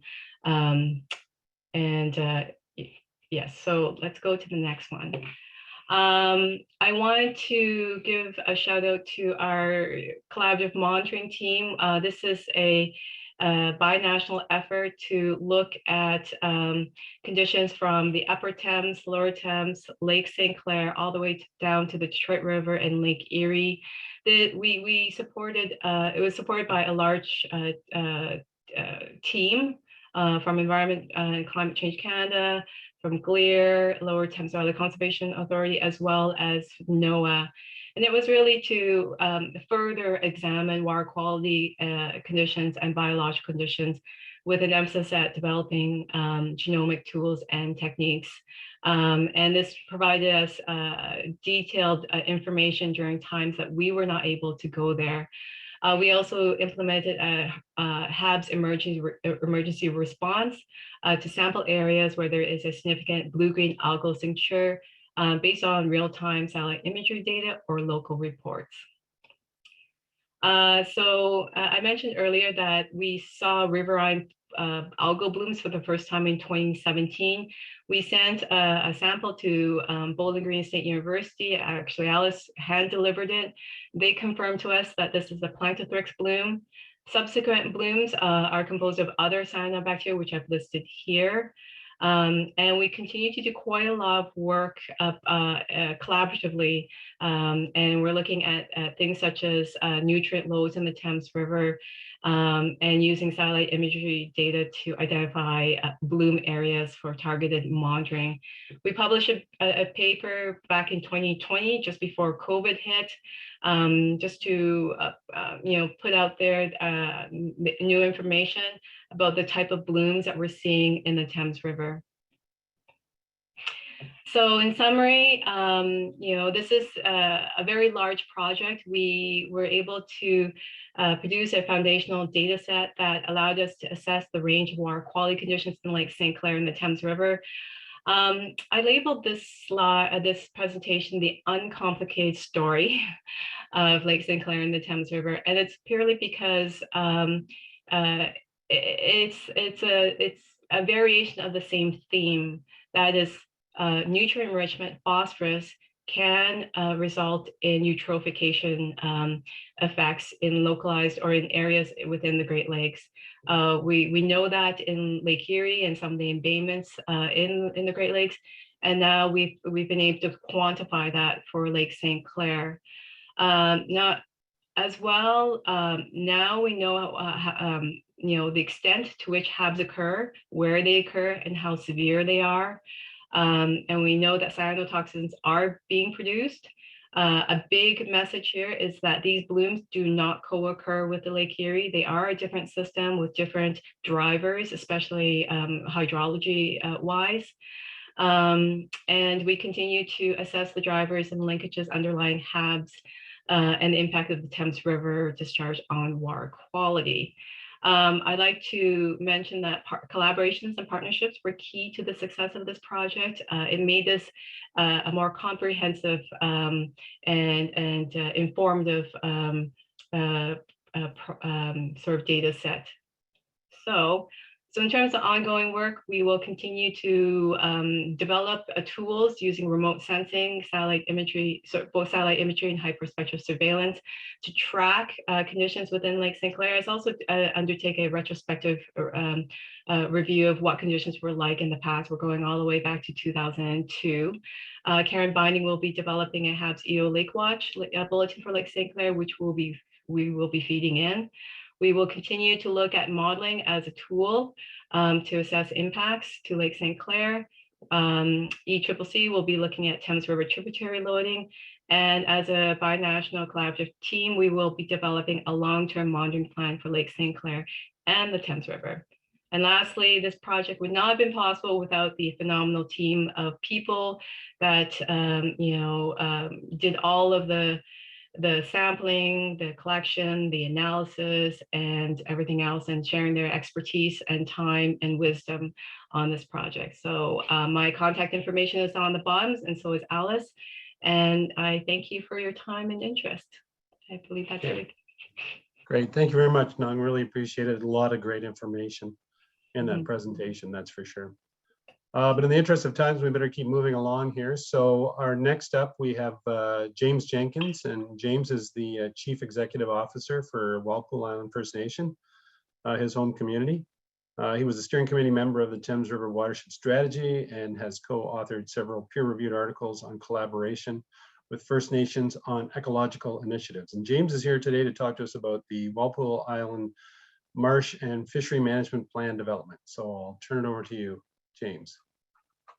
Great, thank you very much, Ted. It's good to see you, and thanks very much for having me. I'm trying to share my screen here. I see a lot of familiar faces today, so it's nice to see all of you, and good to see many of you. I'm looking forward to seeing some of you in person, hopefully in the not too distant future. So I'm going to be talking at a fairly high level about our Marsh and Fisheries Management Plan.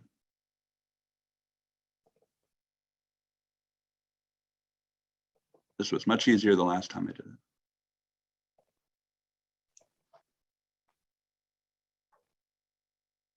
Okay.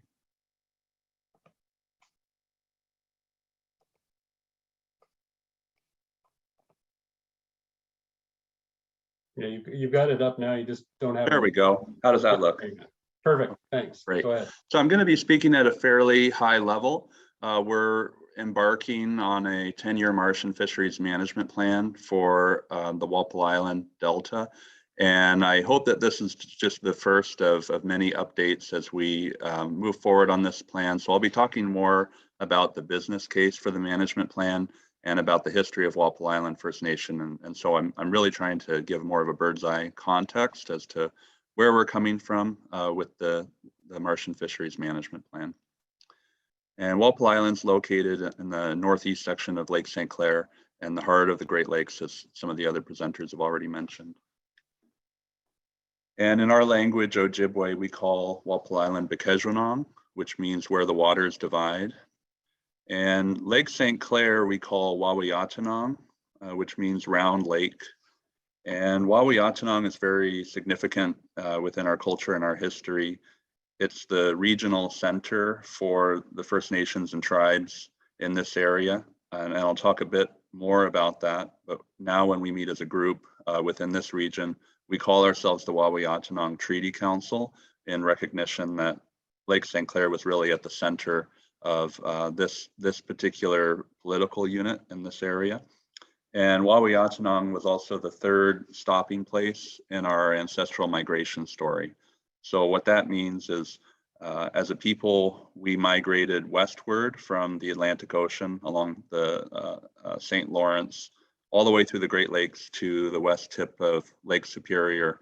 And there were 7 stopping places along that route that at various times in pre-European history, those were political, cultural, scientific, technological centers for our nations. And Walpole Island, being the third stopping place, was at the center at one point in time. As we continued to move west, pre-European contact, that center shifted, but it still has an important function, both in our migration story and in a political and cultural sense. So I'll talk a bit about the significance of the wetlands here on Walpole Island. It's one of the largest and unique wetland complexes within the Laurentian Great Lakes, being over 17,000 acres in size, and particularly significant being a freshwater delta that's so large that's located within the Carolinian zone of Southern Ontario, which is one of the most species rich zones, and it meets 9 criteria for Ramsar's International Wetland of Importance designation. And what you see in this map, the various colors are portions of the marshes that we've historically leased to hunting and mostly hunting industries, hunt clubs. And you can see in the southern portion, there's some other areas that with the waterways, you can see that they're wetlands. One is just north of the dark green wetland. That's bush marsh, and the other is in the center between the blue and the orange as Walpole Marsh. So those are 2 larger, what we call public marshes that are open for our members for use outside of the leased areas. And Seaway Island on the far west also contains marshland and is used publicly by our members, although it's been altered through different activities, and I'll talk a bit about that as well. So an important document in considering Walpole Island's status is the Royal Proclamation of 1763. So this was the end of the 7 Years' War. Prior to that, the French were the main European presence here in Lake St. Clair, Waweyatanong. At the end of the 7 Years' War, the British assumed sovereignty, and they were also facing warfare with First Nations even after the French ceded defeat in what's called Pontiac's Revolt. Pontiac was an Odawa leader and a leader in this area as well. And the British realized that they needed to recognize Indigenous title to the area and restore the relationship that had existed with the French if they wanted to maintain a sense of order in the area. So shortly after the war, the British issued the Royal Proclamation, which set the process for shifting Indian title or ceding Indian title.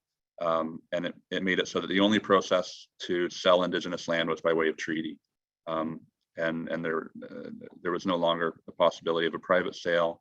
So that meant, so it set the stage for Indigenous title, as we call it today. And the Royal Proclamation was administered in England. The treaty with our First Nations was the Treaty of Niagara the next year. And that was where the covenant chain, wampum belt, was presented, representing that we would restore our relationship by meeting each year, just like a covenant chain is polished to maintain the silver brilliance. And then the 24 nations wampum belt was presented, and that represents the land on the far left of that wampum belt, and the British ship represents commerce, and the principle that the relationship between the First Nations is how the British would be able to access the riches of North America, and a recognition of that relationship. So an important way of thinking of how we were using the land before European settlement and through much of European settlement is the seasonal round.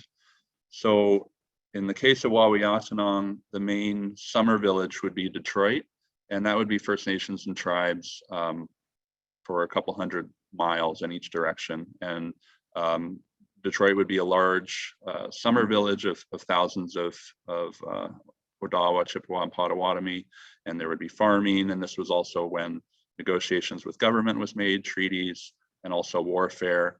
And then people would disperse into much smaller groups in the fall and the winter, would be in larger villages where maple sugar groves were in the spring, and then would move to fishing villages. And Walpole Island was primarily a fishing camp up until the British settlement period. So this is a map of the treaties on the Canadian side, and I'm going to be talking about the purple treaty number 2 briefly. So this was a treaty council held in Detroit with the Three Fires Confederacy and the Wyandots, and it represented 1.3 million acres in exchange for goods. And it did not mention any land underwater, any islands, marshes, and it didn't mention harvesting rights. And there were also some statements made in the treaty minutes, and it was clear that that our people understood that we would continue to harvest game and fish, and the British continued to supply fishing, hunting equipment. So it was clear that they understood we would continue to do so. And I should have included a map of the Treaty of Detroit, but unlike the British treaties, the Treaty of Detroit in 1807 on the American side did extend to the water's edge. And it did include hunting and fishing rights as a right of Walpole Island, but the Canadian or British treaties did not extend to the island. So Walpole Island was not included in those treaties. And the second one I'll talk about is treaty number 6, which is on the left, it's sort of a teal blue. And that's the St. Anne Island Treaty of 1796. And one of the promises as the border came into being would be that we would continue to be able to freely cross the border. It set aside a large reserve called the Chenelle-Carte Reserve, 92,000 acres. And it also, the same day, another treaty set aside London, Ontario. There was a written treaty signed the next day that didn't mention the Chenelle-Carte Reserve, although it is mentioned in the treaty minutes. And it didn't mention that it was set apart for First Nations and goods were exchanged for the Chenelle-Carte Reserve.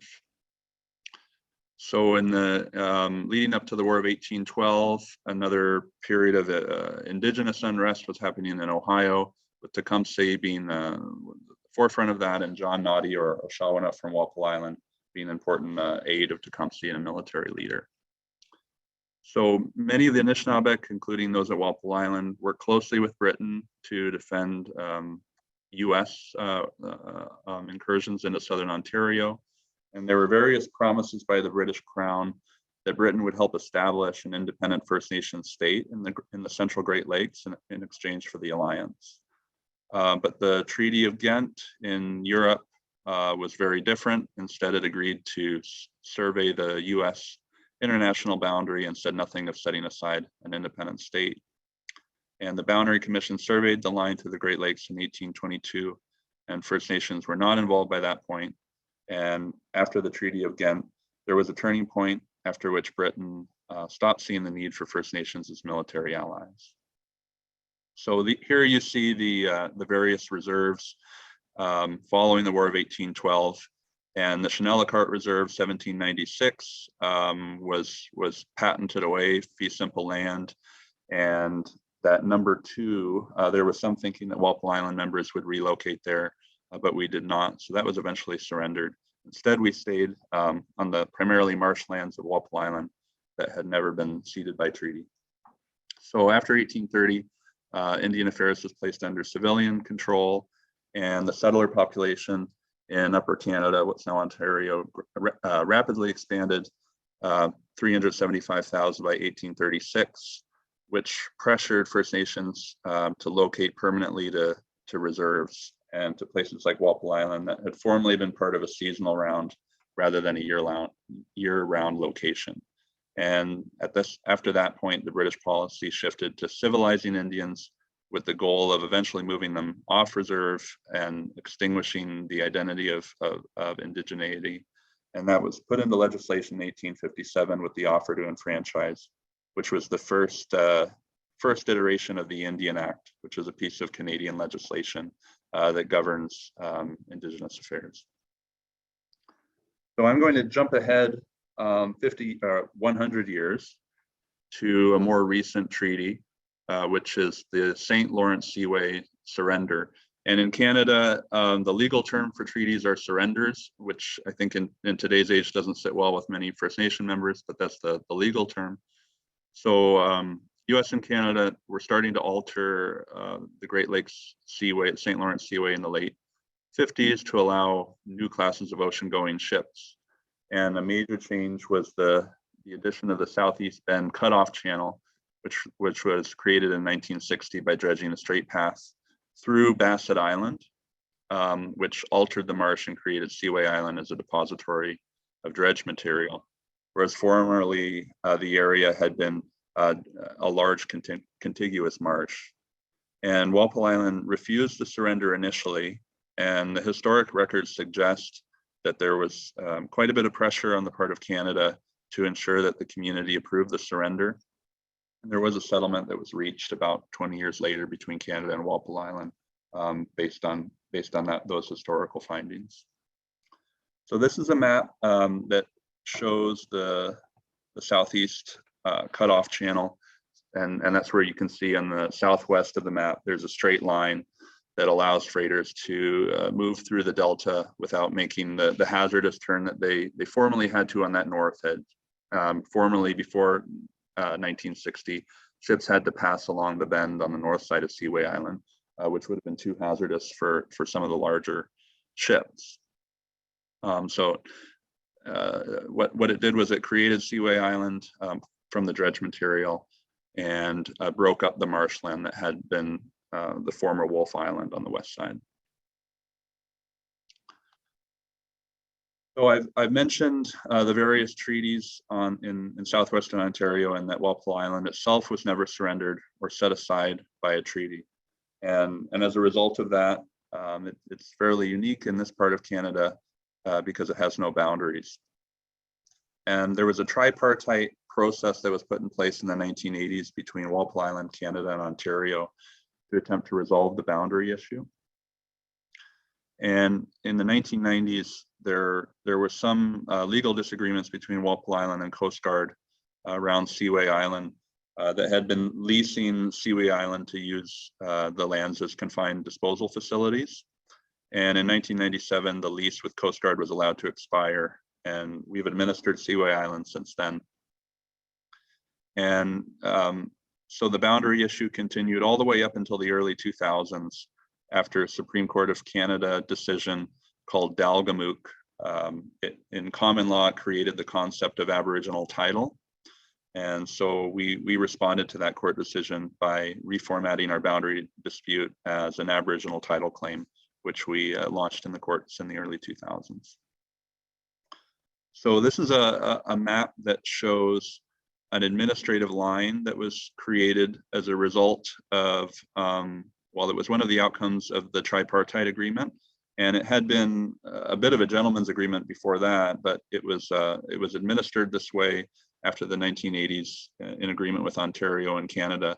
And you can see from the southernmost portion of the Southwest Bend Cutoff Channel at the tip of Seaway Island, there's a straight line going southeast towards Mitchell's Bay.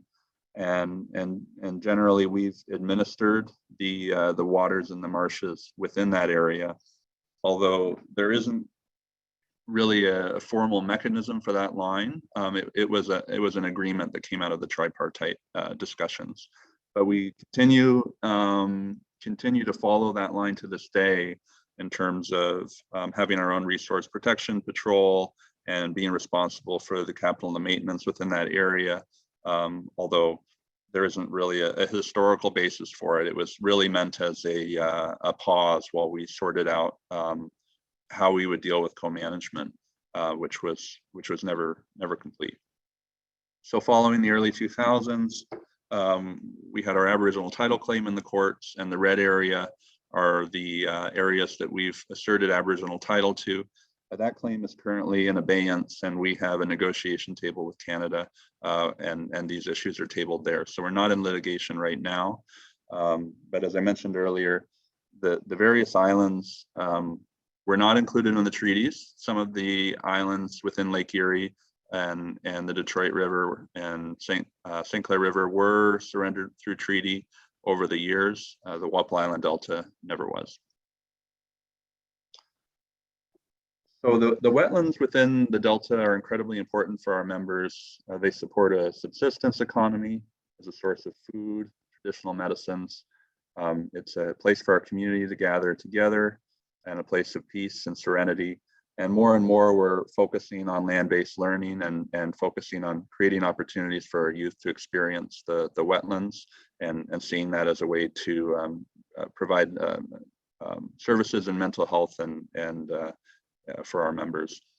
And it also has provided market industry for hunting and fishing activities that up until the 1970s was incredibly significant. So at the end of the 1960s, we were receiving approximately $1 million a year in hunting lease revenues and another $1 million a year in hunting and fishing permit sales.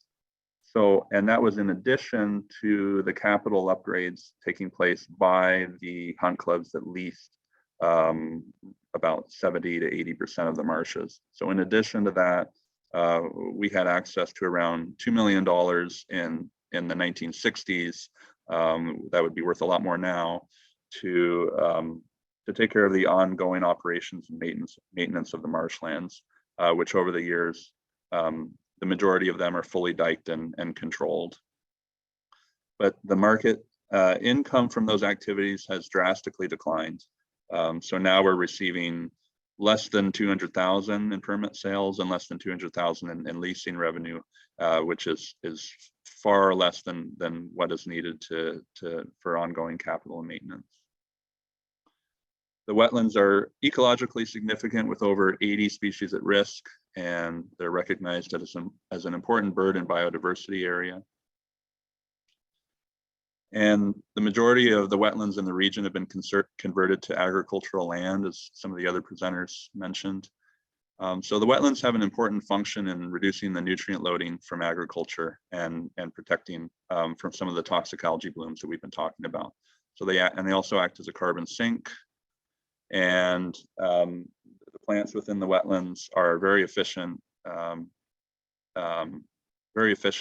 at filtering the industrial pollutants and heavy metals.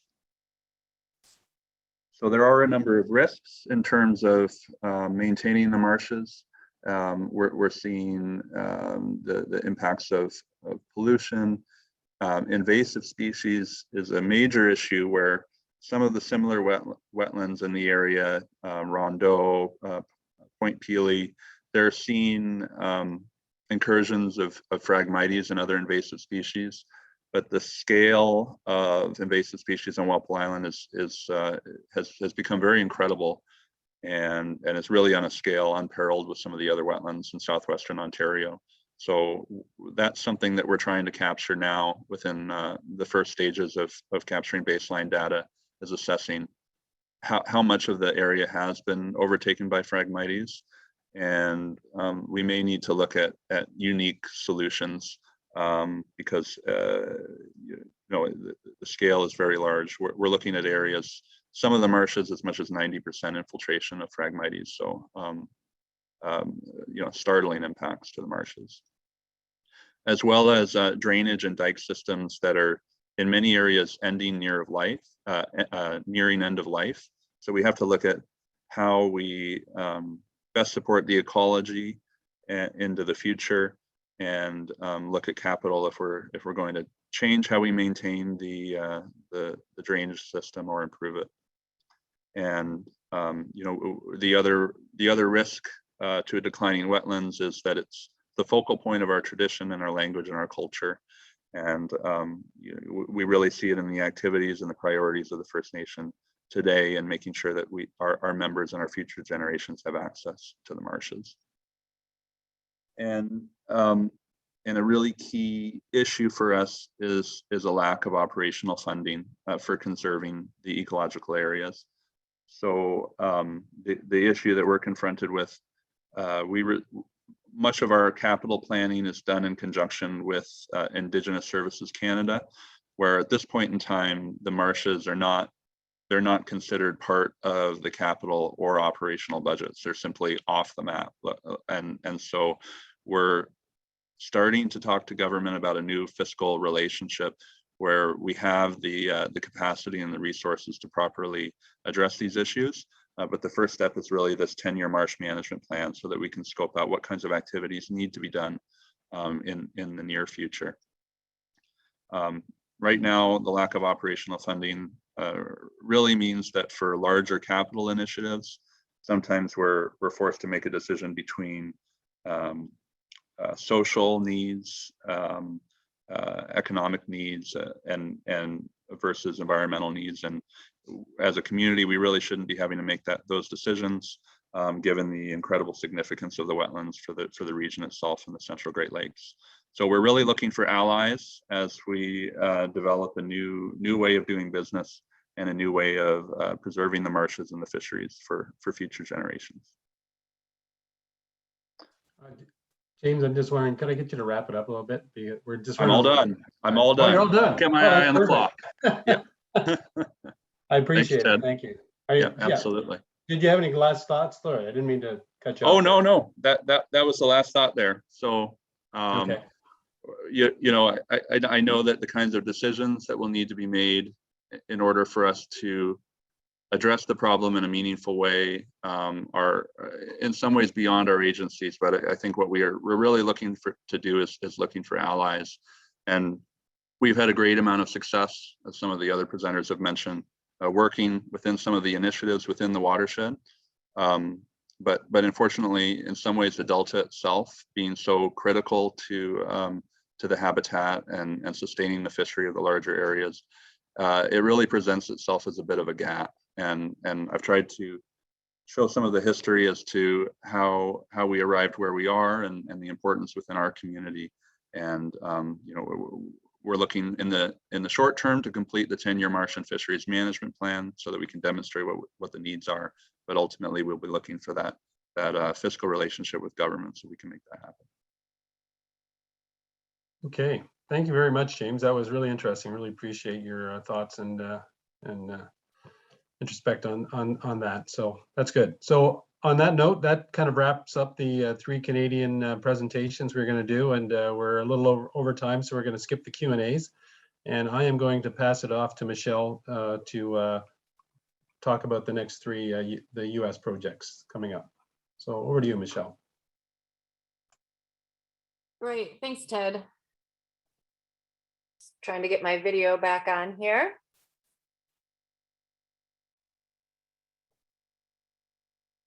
Okay, I'll go ahead and introduce our next set of topics related to the US side of Lake St. Clair. I'm happy to introduce Stacy McFarland.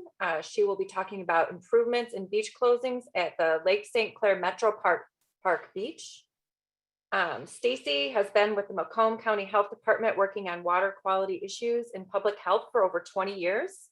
Since 2015, she has been overseeing the health department's surface water improvement and monitoring team and property transfer evaluation program. Stacy is also on the Clinton River Watershed Council Board of Directors and is an active volunteer. She holds a Bachelor's of Science degree in Environmental Science and Management from Michigan State University and is also a registered sanitarian in Michigan. Stacy, I'll turn it over to you. Okay, great, thank you, Michelle. So hopefully this will work like it did yesterday.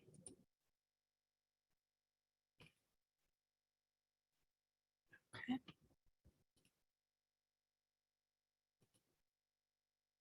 Okay. So yes, I'm going to talk about the improvements in beach closings at the park. Lake St. Clair Metro Park has been open to the public since 1950. It is a 770-acre park that offers abundant recreational opportunities. And it's located in Harrison Township, which is about 20 miles northeast of downtown Detroit. It is also important to note that the beach is an urban beach and its water quality is influenced by the surrounding land.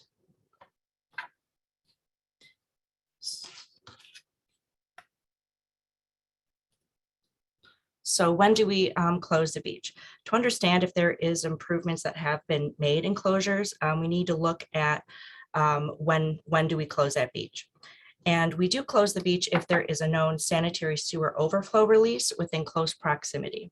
That did happen back in May of 2020 when 2.5 million gallons of untreated sewage were released from a residential area due to high lake levels and heavy rains.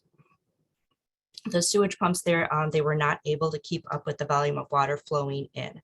So they discharged to the Black Creek, which is on the north side of the lagoon from the boat launch area.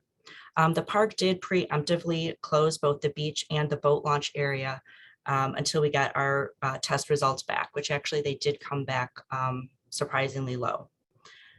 And then also when we do test, we are testing for the fecal indicator of E. coli. In Michigan, we do have two standards for full body contact, and that is the single day geomean of 300 E. coli per 100 mils and the 30-day geomean of 130 E. coli per 100 mils. And when we do have those exceedances, the beach cannot reopen until the water quality improves and falls below those standards. We are continuing to work on validating the qPCR method for each of our beaches, and that method will allow us to test and get the results back within a few hours.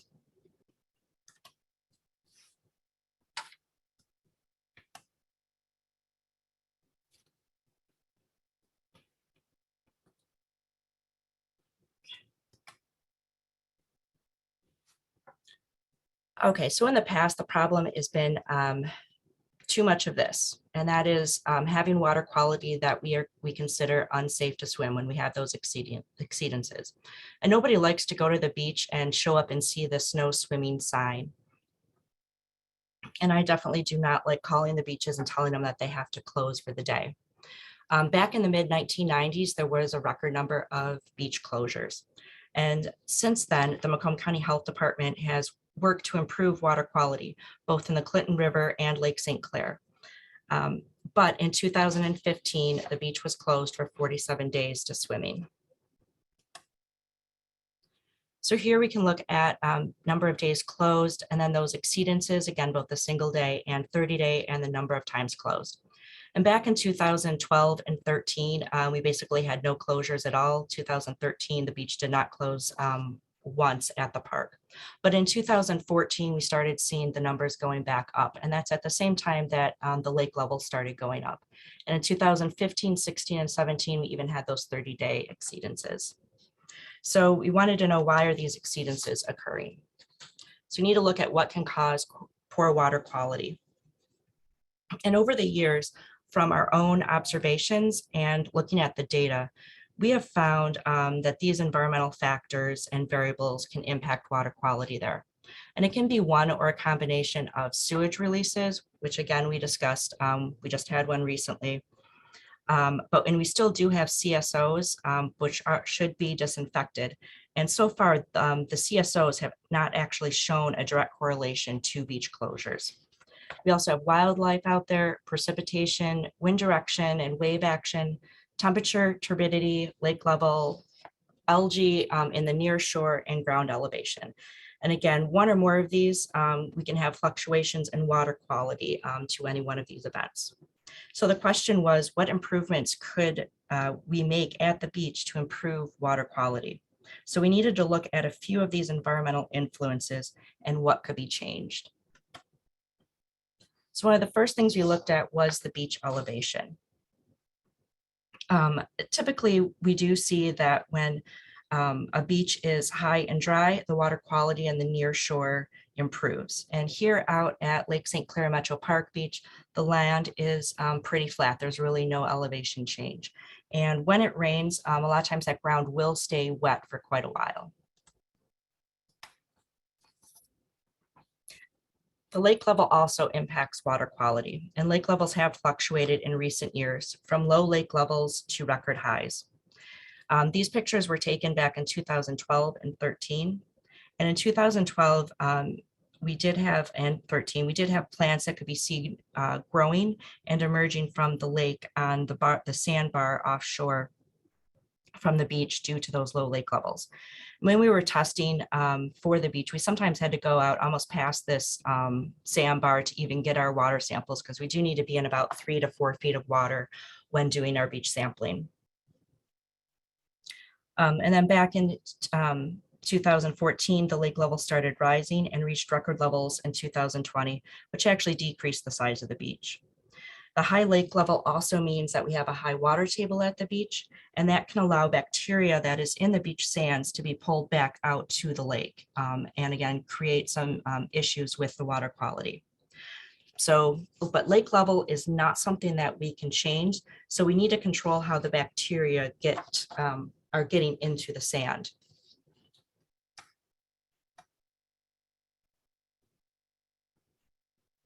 So the park is home to a wide variety of birds, and it's a great place to go and view birds, and it is a stopover for many species on their yearly migrations. But there are two types of birds that pose a nuisance to visitors, and those are the geese and gulls. Their droppings can add a lot of extra nutrients and bacteria to the water and surrounding land. So in the 1970s, the Canada goose population started going up. And the geese are attracted to areas that provide food, protection, and water, and the park actually does offer the perfect habitat for them. The flat, grassy areas offer geese a place where they can see predators coming and feel safe. And then the beach offers quick access to water and safety. Anyone visiting the park assuredly noticed all of the goose droppings littering the walkways, grass areas, and beach, and it was hard not to step in them. Geese also can produce 1 to 2 pounds of waste per day, and the feces can be a source for E. coli and pathogens. So as there were more geese at the park, that also meant more waste and again, more E. coli. So the park knew they needed to do something to help manage that goose population. And there are several ways to help manage those populations, and the park had already implemented a couple, but were not able to adequately reduce the numbers. In March 2018, the park implemented a goose management program. Goosebusters was brought in to provide a service of goose harassment. Trained dogs act as predators and are used to chase the geese, but they are not allowed to attack or harm the geese, and they cannot do it when the birds are flightless or when they're nesting. Goosebusters comes out about 5 to 7 days a week, and they can be there twice a day. They do not come at the same times each day so that the geese do not become accustomed to their timed visits. And if you've been out there, you'll probably notice that there's really no more goose droppings to be walking through. But the parks knew that there was still more that could be done. So in 2018, they looked at a beach restoration redesign project to help reduce E. coli levels and again, improve that water quality in the near shore. The project called for raising the elevation right in here and creating dunes and then also multiple plantings. This would help make it high and dry in the near shore and improve near shore water quality. And the proposed plantings would break up the line of sight for the geese. They also called for acoustic deterrence to help reduce that gull population. But the park offers a lot of programs such as beach volleyball and concerts, which occur in the proposed project area. So they wanted to be able to continue offering these popular programs. So the park would not be able to continue hosting these programs in the same way with the proposed redesigns. So they needed to find a way to incorporate the design elements without sacrificing park programs. So here is just another rendering of the proposed project. So you can see they have the trees and plantings, and the residents though can still enjoy those recreational activities such as just walking along the beach and playing soccer. So the plan was altered and the redesign was installed this year. The landscaping went in this past spring between the interface, between the lawn area and the beach itself.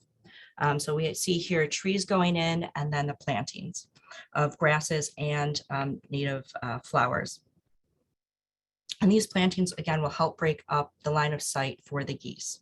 This native landscaping also provides habitat for other species of birds and butterflies. And the park did install a rope barrier here to help prevent people and animals from walking through the plantings. And then they also created a path that allows direct access from the lawn area out to the beach.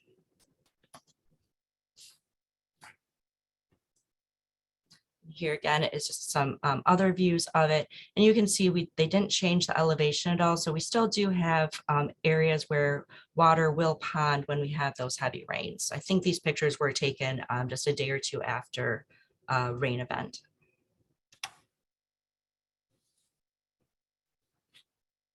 So the park did also install acoustic deterrents for the geese and gulls. And these speakers, they use distress calls from geese and gulls to deter the birds from staying in that area and to help modify their behavior. Basically, they want the birds to know that this is not a place they want to be. And the speakers are low to the ground and they do blend in with the plantings. The staff can change the volume and frequency of the calls. If you're out there, you might not even hear the calls going off, and the calls do not go off continuously.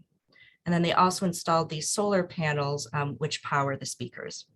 And since we cannot control the lake level or precipitation, we just need to keep the bacteria off the beach. So that's what these plantings and the acoustic deterrents and goose harassment are doing, is keeping that bacteria out of the beach sand. So are these improvements making a difference? And I do believe they are. Overall, it's much more enjoyable to walk throughout the park, which encourages our residents to come out and visit. And when we look at these, the exceedances again and the days closed, you can see again, 2015, 16, and 17, we had those 30-day exceedances. And when the park implemented the goose management program with the goose harassment in 2018, we haven't had a 30-day exceedance since then. And overall, the closings and exceedances are trending down. Again, it is important to remember, though, that there are other environmental factors that do influence the water quality. So we are also looking at other testing data to verify these improvements. We have been working on quantitative real-time polymerase chain reaction, or qPCR, and microbial source tracking with the Michigan Department of Environment, Great Lakes and Energy, the Hart Lab out at the park, and Oakland University on testing methods at our beaches. MST testing is a tool to help determine potential sources of fecal contamination in the environment, and it relies on markers such as DNA sequences of host-associated organisms. Human sewage pollution is one of our greatest concerns when discussing public health and water quality, so we want to know if sewage is the source of E. coli in our recreational waters. For the past couple of years, we have tested select samples for the human marker HF183. And so in 2019, we did again test those select samples. We can't test them all, just a little too expensive, but the results did not show significant impact from human sewage. Basically, we didn't have a measurable amount of it. And then in 2021, we added the ND2 marker, which is the goose marker, and the gull 4 marker. And so we did select 19 samples and to be tested for the human, goose, and gull markers. It was hard to select the samples because we only had 2 beach closures this past year. So we do want to select samples that have high E. coli, some that have low E. coli, and then also when we've had rain events or just dry weather events. This past year, those sample results, we did not find any human marker or goose marker. And out of the 19 samples, 3 did have the gull marker, but there is not a strong correlation between the marker and the overall E. coli numbers. So we still need to continue doing more testing, and we will be doing testing next year. The USGS will also be coming out this summer, and they'll be testing out in the swimming area and in the sand. They gave a presentation, I think, a couple of years ago about their testing. And again, it'll be interesting to see what they find this year since those improvements have been made. There are also challenges within the entire watershed that we still need to face with the changing climate and precipitation patterns and infrastructure improvements that need to be made. Again, this is an urban beach, but again, we are still seeing those improvements. So, and thank you. Great, thank you, Stacy. I just want to remind our participants, if you have any questions for Stacy or other presenters, please feel free to use the Q&A tab on the bottom of your screen. And then our speakers can respond to your questions and or comments. Thank you. Next up, we'll be talking about Brandenburg Park Habitat Restoration Project. Josh Sonnenberg and Eric Ellis will be presenting. Josh has a tremendous passion for working and living in Chesterfield. His career background in construction design and facility management spans a course of 25 years and has provided an opportunity to manage large historic facilities, renovations over 1 million square feet to small outpost camps in northern Wawa, Ontario. In his current role as a facilities and operations director of Chesterfield Township, he's been tasked with modernizing the township's facilities and operations. Eric manages the Great Lakes Commission's Coastal Conservation and Habitat Restoration Program. His primary duty is to advance habitat restoration throughout the Great Lakes Basin through project implementation and coordination. He provides expertise and input on coastal conservation and habitat restoration issues to local, state, provincial, and federal partners throughout the Great Lakes.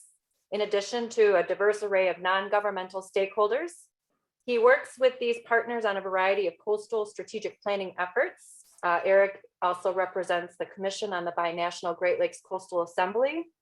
Eric has received his bachelor degree in resource ecology and management from the University of Michigan and a master's degree from the University of Idaho's College of Natural Resources. With that, I'll turn it over to Josh and Eric. Okay, Michelle, can you hear me? We hear you, thanks. Okay, and can you see my screen with just the presentation on it? Yes. Perfect, yay, all right. Thanks, everybody. I'm happy to be here today to talk about a project on the Lake St. Clair coastline. Josh Sonnenberg will be participating during part of this presentation, and I will be advancing the slides for him. So bear with us as we work that out. Hopefully things will go okay.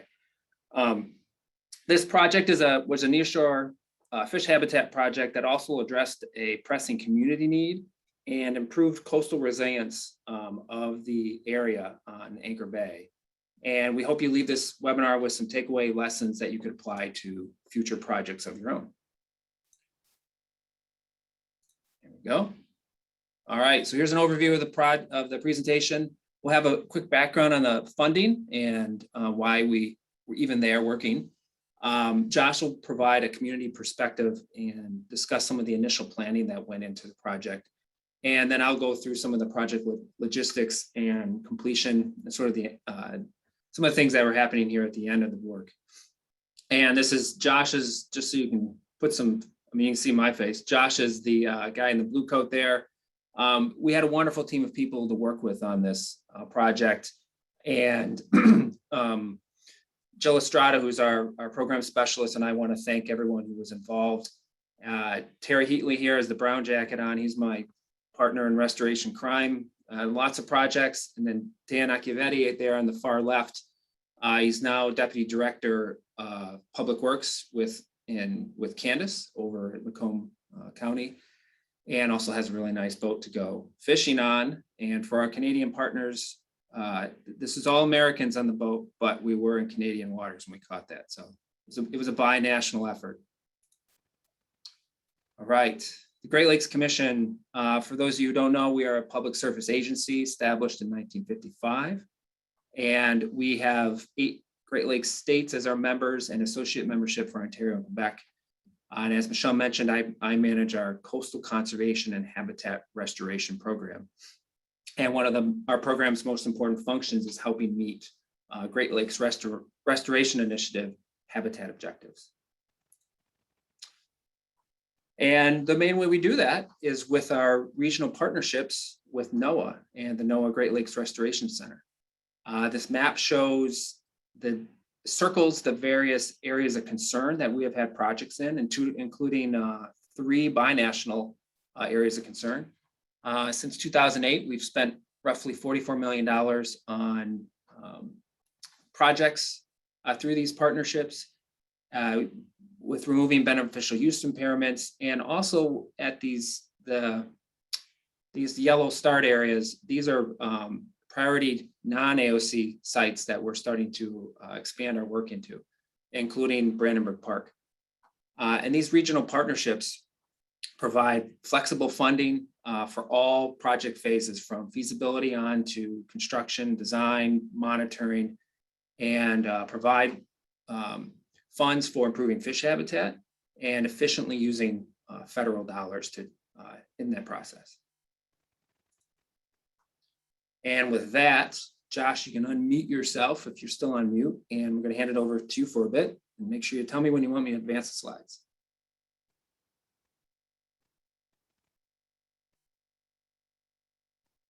If you're talking, Josh, I can't hear you.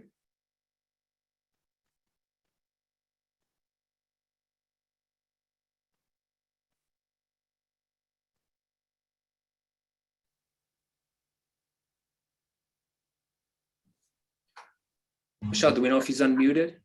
Looks like he's unmuted. His camera is still off. Josh, can you hear us? Oh, he just went back on mute. Now he's unmuted. Oh, All right. and Well, as we predicted, trying to have two presenters on one thing. We'll see how it goes here. if you wouldn't mind, just in the interest of time, Eric, if you Yep. could continue and Natasha can work through the. Will do. I can do that. So what we have here is a map of Chesterfield Township. 90% of the township shoreline along St. Clair's seawall, with the remaining 10% mostly in riprap. So as you're looking at this picture, all the green here is the coastline of the township, and everything that's green is seawall. And then there are some sections here, these red sections that are riprap. And then these two little dots are the small sliver of natural shoreline that's remaining. This green section over here, this is the park that we're working, where we did our work. So there's a significant need for some nearshore habitat restoration and softening of the shoreline. And we're going to do this thing here. Let's see if this works. So whoops, sorry. Trying to mute that. Let's try this again. There. So what we have here is the shoreline. You can see we have a failing seawall. This is from about a year and a half ago. And pretty significant high energy wave action consistently throughout this park. There's a nice fishing pier, but if you picture yourself as a small young of the year fish, this is not exactly a fun place to be, especially during one of these storms. There's significant high energy going on here. And this park, the city park, lost, about a third of the park to water and mud and erosion that the community wasn't able to use. And to their credit, the township board and Josh and Dan were able to hold off the calls for putting in just replacing the seawall. They actually had a seawall permit in hand, and they could have just plopped one back in and been done with it. But they held off for a couple of years, and with the help of Jerry Santoro with Macomb County and Michelle and a bunch of other folks, we were able to all get together and find funding to do something better with this site than just throwing in more seawall. So here's the conceptual design that early discussions, Josh and myself and other folks put together. We wanted to put in some habitat shoals offshore here to kind of break up some of that wave energy and create some habitat behind them. And we wanted to soften this shoreline instead of just putting in more seawall. Eventually, part of this conceptual design, you can see here, the softened shoreline at the top. We wanted to have something that would provide habitat with high and low water levels. So we wanted to have a resilient shoreline that had native plantings and more habitat that would be above water and also below water, and then allow these plantings to move up and down as water levels change. For the rest of the shoreline that we weren't able to do this with, we basically cut the tops off of the seawall, put in some riprap, which isn't always the best, but it's certainly better than seawall as far as habitat goes. And then on the bottom right is a cross section of the habitat shoals that were offshore. And they incorporated wood was incorporated in them. And we wanted to have them, come out of the water even when it was high water levels. Our final design for all the engineers in the crowd, this is what that looked like. So you can see here, hopefully you can see my cursor, the habitat shoals outlined. These 3 gray blobs were areas that we excavated depressions into the lake bed to give some variability of the habitat there. And we also placed woody structures out here. You can see all these on the map. Slab stone, kind of limestone slabs, mostly for mud puppy habitat, but for also for fish to use. And we haven't completed our as-built yet, but the target here was to improve 1.5 acres of nearshore habitat and 740 feet of softened shoreline. On this too, we were able to incorporate a kayak launch. And on the right-hand side here, these are some rock sills that were planted with vegetation behind them. Here's the cross-section of the final design. So on the upper left here, this is our softened shoreline with our plantings and our depressions that were excavated out with some of the habitat features, their slabstone, and then our offshore habitat shoals. Now, these 3 lines here, which show up better on the bottom, these are our high water level, our long-term annual mean at 574, and our long-term kind of record low water level. So as you look at these shoals, you can see right now the high water levels, just the tips of the shoals are showing out of the water. And going back in time, I think we all would have preferred adding 1 or 2 feet of more rock on top of there just for visibility purposes.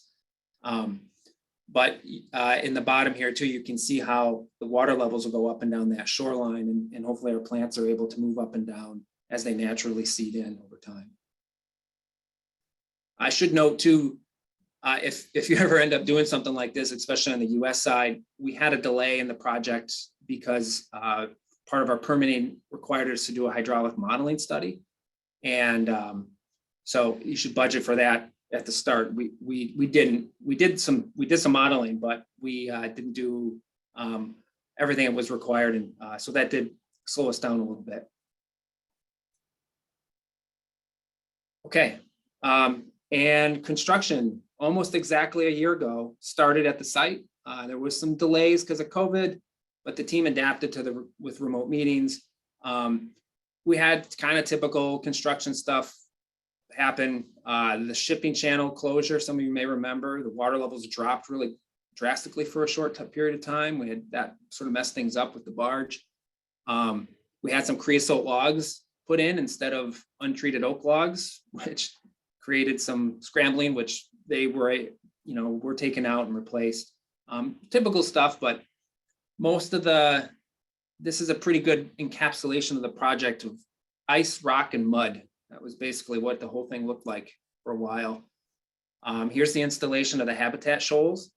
Eric, You really know you're doing something when you've got an excavator on a barge out in the lake, and you can see the rock getting placed. And I don't know if any of you have little kids, but my 4-year-old son can't even wrap his mind around this picture. He's got an excavator, there's water, there's rocks. It's just, it's really amazing what we were doing out there. Mm-hmm. Eric, just in the interest here is the same setup, putting in you can see here the slabstone habitat features, dozen plus of those went in. Here's some of the woody structures that also went in the depressions that were excavated, but also near the shoals. Here's the softening of the shoreline. So we had to put some sheet pile in. Here's the old seawall. Sheet pile went in where seawall was destroyed. And you can see the gradient here that was excavated out and eventually planted. And a lot of water getting pumped out. And excavators getting stuck occasionally. Native plantings and woody structures. So we had quite a few huge sections of native plants put in there. And we placed some of our woody habitat in the water, but we did have a delay because there were some safety concerns from the township first responders. They were worried about some of the logs and things being in places near the kayak launch and where people would get really close to the shore and worried about their ability to get in if there was a rescue needed. So we worked as a team and pushed these out towards the edge. And we'll be getting the rest of the woody habitat placed this fall. And again, if you're planning something like this in the future, make sure you budget for goose predation on your native plantings. We had some of that, and we had to spend about $11,000 on fencing to keep them off. And some results, this is what it looks like last April. Josh took these pictures. Nice crystal clear water at the time, so you can see down to the bottom. There's some of the woody debris, not debris, right, Terry? Woody habitat behind the shoals showing up. And just anecdotal evidence. I mean, we had emerald shiners and bait fish in there immediately, where before you saw that video of the wave action, schools of fish like that have a hard time hanging out in this spot. There is, I'll put it in the chat later, a guy who runs a YouTube channel called Live to Fish, who is out at this site all the time. He has 4 or 5 videos at the park, which I'll put in here, and you can get just a local fisherman's perspective on the project. I don't think any of us ever talked to him, but it's very interesting to hear his perspective. He just fillets the fish out here, but he doesn't like the wood because it snags on it and all that stuff. But what can you do? I should note that the site has also had significant usage by muskrats, which is kind of a pain with the plantings, but and wading birds, and also numerous painted turtles were found this year, which hints at the success of maybe a nest. Eric, if you would, So down to our try last to 2 wrap slides up. here. This is from 2 weeks ago. The Michigan Department of Natural Resources was out there doing electroshocking as part of the monitoring of the project. And they have since set this site as an index site. So they will be doing electroshocking out here for years to come to monitor the changes. We also are working with Great Lakes Outreach Media to put together a short project video that we hope to have ready to go by early next year that highlights the partnership and all the work that went into this. And again, this is the crew out just a couple weeks ago. In the back, you can see all the goose fencing around the native plantings. The rock sills are underwater. The habitat shoals are just peeking out. Again, I wish we had a little bit more rock on those. And as this video ends here, look inside the bucket and you'll kind of see some of the catch. These are, from what I can tell, look like nice trophy largemouth. They could be smallmouth, but we're already starting to see some anecdotal evidence of really high fish usage at this site. So our partners, I think our first meeting was in November of 2018. Once a month since then, these are the main people on the main organizations on the project management team. And we couldn't do any of this without GLRI funding, of course. So I want to thank everybody, and here's our contact information. I will put this link in the chat. And with that, I don't know if we have time for questions or that's it. Is Josh, do you have any final words? Are you able to talk? Rats, it's not working. Thanks, Eric. Interest give of it a shot. time, we'll move on to the next presentation. If you have any Oh, questions, I'm muted, so I can't hear what you're saying to me. if you have any questions for Eric or Josh, please feel free to use the Q&A chat feature there. Next up is a presentation by Megan Valor. She's going to talk about the state of the Lake St. Clair fishery. Megan is with the Ontario Ministry of Northern Development, Mines, Natural Resources and Forestry. She works at the Lake Erie Management Unit, which monitors and assesses the fishery in the St. Clair River, Lake St. Clair, the Detroit River, Lake Erie, and the Upper Niagara River. Megan works on fish community assessment programs and angler creel surveys in Lake St. Clair and fisheries assessment in Lake Erie. Again, thank you, Megan, for presenting. And just in the interest of time, I would just ask that you try to shorten your presentation a bit so that we can wrap up by 12:30. I'd appreciate that very much. Thank you. I'll turn it over to Megan. Thank you. Can everyone see the presentation okay? Yes, go ahead. Okay, so earlier this morning, Matthew Child talked about the need to harmonize data collection and use common data protocols and methods.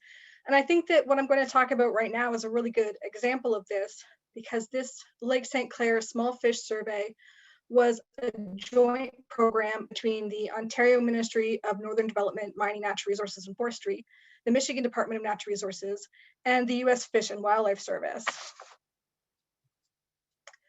So Michigan and Ontario work on the fishery on Lake St. Clair, and we have a history of working together through projects like Angler Diaries, Angler Creel surveys, and a more recent Muskie Acoustic Telemetry Survey. And in the past, some of our surveys have been complementary but not coordinated. For example, Michigan did a trapnet survey in the spring, and Ontario did a trapnet survey in the fall, and Michigan would survey small fish using trawl surveys while Ontario used seine surveys. So in 2018, Ontario and Michigan met to discuss coordinating fish community assessment on Lake St. Clair, and came out of that meeting with a recommendation for a shared fishery assessment on Lake St. Clair and the connecting waters. And some of our proposed coordinated programs include this nearshore small fish community fyke netting program, fish community assessment using gillnet, and a nearshore fall electro fishing program for muskie. So today I'll be talking about our nearshore small fish survey. And the objective of this survey is to characterize the small fish community in Lake St. Clair, focusing on the presence and absence and distribution of species in the nearshore area. The data will be used to monitor the community composition over time, and the survey is expected to be repeated every 3 years. In 2021, this was the first year that we were able to complete the survey after a couple of years delay due to equipment delays and then COVID. And in 2021, the survey was completed with Ontario Natural Resources, Michigan Department of Natural Resources, and the United States Fish and Wildlife Service. And the United States Fish and Wildlife Service was able to join into this program because they already performed fyke netting on Lake St. Clair, and they were able to work this into their existing program. So as I mentioned, the survey uses fyke nets to collect small fish in the nearshore areas. The survey took place in July at randomly selected sites, and we identified all fish to species and measured the length of 20 fish per species per site. This year in our survey, we used a tool called Survey 123 for data entry in the field. US Fish and Wildlife Service was already using this program, and so they introduced the Michigan and Ontario folks to it. And it's an internet-based tool for creating forms for the collection of data, and it allows the collection of data in the field using tablets or phones. And the data is automatically uploaded to ArcGIS Online. And this was very useful for us because the data is collected into one single database that's accessible to everyone at the same time. So we didn't have to worry about 3 agencies using 3 different databases and then combining data later on. The data was already combined into one database right from the beginning. During our program, we sampled at 110 different locations in Lake St. Clair, where the fyke nets were set for 1 night at each location. Ontario sampled 40 sites, which are indicated by the blue dots. Michigan sampled 40 sites indicated by the red dots, and US Fish and Wildlife Service sampled 30 locations indicated by the green dots. In our survey, we caught 46 different species of fish, and 76% of the catch was identified as young of year fish. Just over 27,000 individual fish were caught by this survey, and over 22,000 of those were caught in Ontario waters. The catch rate in Ontario waters was high at about 624 fish per net day, and the average on the Michigan side was about 68 fish per net day. And this figure shows the distribution and magnitude of catch rates across the lake with larger circles indicating larger catches. Some of the large catches, well, they were mainly, the largest catches were of young of year fish, including sunfish, gizzard, shad, and largemouth bass. At one of the sites, we caught about 3,500 young of year largemouth bass in one net. And some other catches included over 1,000 young of year gizzard shad or over 1,000 young of year sunfish. This is the comparing the catch rates of the commonly caught species in the survey. The most commonly caught were unidentified sunfish. This group of fish were mostly young of year bluegills, but they were mixed in with some other types of sunfish, such as pumpkin seed, which made identification of the very large catches difficult. Other species with large catches included largemouth bass, smallmouth bass, gizzard shad, bluegill, spotfin shiner, spot-tail shiner, round goby, rock bass, brook silverside, pumpkin seed, and yellow perch. On the next few slides, I'm going to show the distribution of catch rates for some of these commonly caught species, starting here with largemouth bass. So you can see again that the larger circles are larger catches of largemouth bass, and largemouth bass were primarily caught on the eastern shoreline of Lake St. Clair, and 99% of the catch of largemouth bass was young of year fish. Smallmouth bass were mainly caught along the southern shore, and you can see where there are X's, these are indicating zero catches. So there were no smallmouth bass caught in some of the locations which had huge largemouth bass catch rates. And similarly to largemouth bass, 99% of the catch of smallmouth bass was young of year fish. Gizzard shad also had their highest catch rates along the southern shoreline, with 99% of the catch of gizzard shad being young of year fish. And large bluegill catch rates were distributed around all sides of the lake. And this does not include those catches of the unidentified sunfish. In this figure, 72% of the fish are yearling and older. And round gobies were caught along the southern and western shoreline of the lake, and 98% of the catch of round gobies were yearling and older fish. And the highest catch rates of rock bass were on the western shoreline of the lake, and 90% of the catch of rock bass were yearling and older fish. And finally here, there were very few yellow perch caught during the survey, with just 3 sites with catches of more than 15 fish, mostly along the southern shoreline. There were 3 different species at risk caught in the survey. There were 12 pugnose shiner caught at 5 locations, and pugnose shiner are considered to be threatened in Ontario and endangered in Michigan. 1 northern mad tom was caught, and northern mad tom are endangered in Ontario and in Michigan. And 4 spotted sucker were caught at 3 locations, and spotted sucker are special concern in Ontario, but they're not listed in Michigan. And I just wanted to mention this, it's not fish related, but it was interesting. We did catch several turtles in our fyke nets. Most of them were caught in Ontario waters. Fyke nets were set with the top of the nets above the waterline so that when turtles were captured, they could come to the surface to breathe, so turtles could be released alive. And some of the turtle species caught included map turtles, painted turtles, snapping turtles, eastern musk turtle, and 1 spiny softshell turtle. So in the future, we do plan to continue with our coordinated surveys. Tentatively scheduled for 2022, we will be performing our Fish Community Assessment gill netting survey based on the Ontario protocol, which uses large mesh gill nets to assess species catch rates. And in the future, we plan to work on our nearshore fall electrofishing muskie survey based on the Michigan protocol, which will use electrofishing to assess young of year muskie.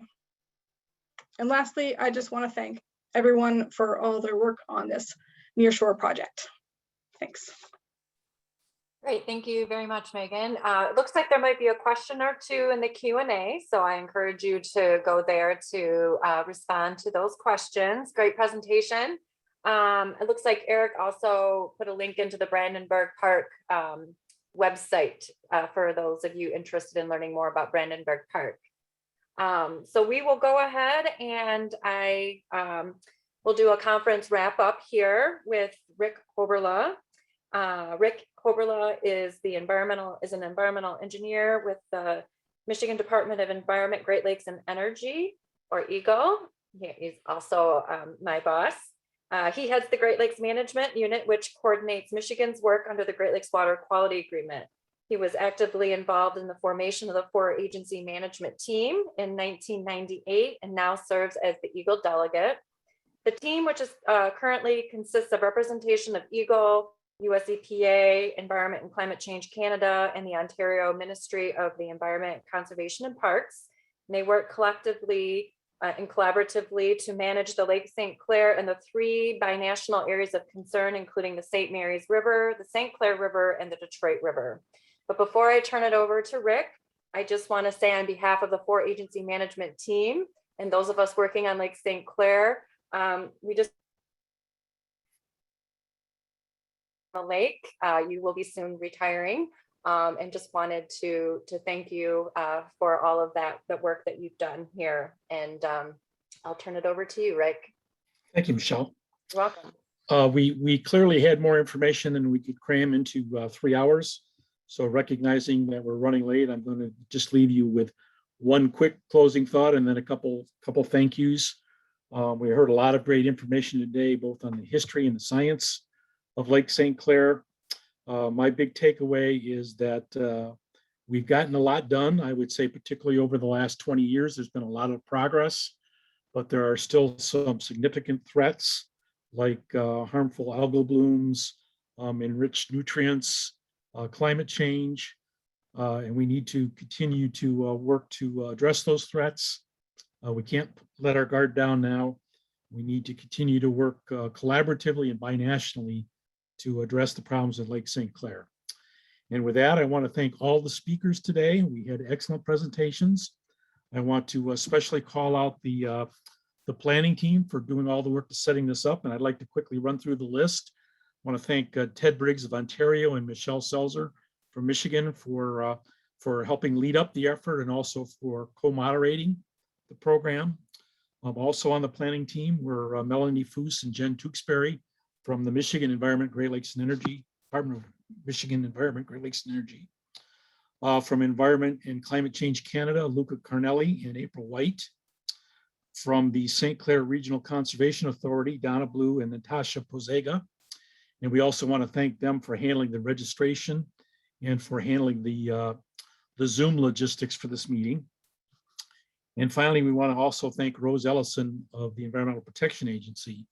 And in the case of Rose, she has announced her retirement coming up very soon. So this is likely to be her last Lake St. Clair conference, at least as an agency representative. So on both personally, I've had the opportunity to work with Rose for 20 years now.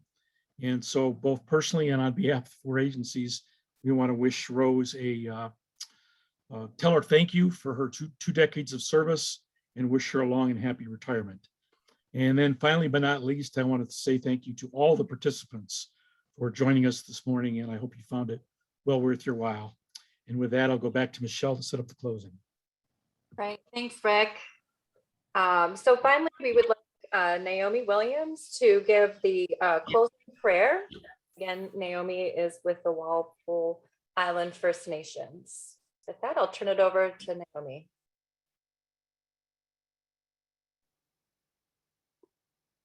Bonjour again.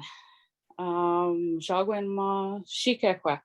I hope this conference has replenished you with renewed energy, focus and dedication, and desire to continue your hard work at promoting and protecting the Lake St. Clair environment that many of us now call home. I'm going to offer a closing prayer written by Rita Sands Clement, a community member from Wapwild First Nation.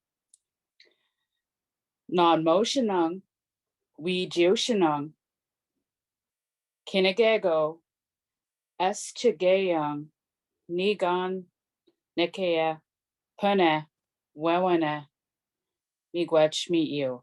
And that prayer translates to help us, be with us in all that we do, into the future, always.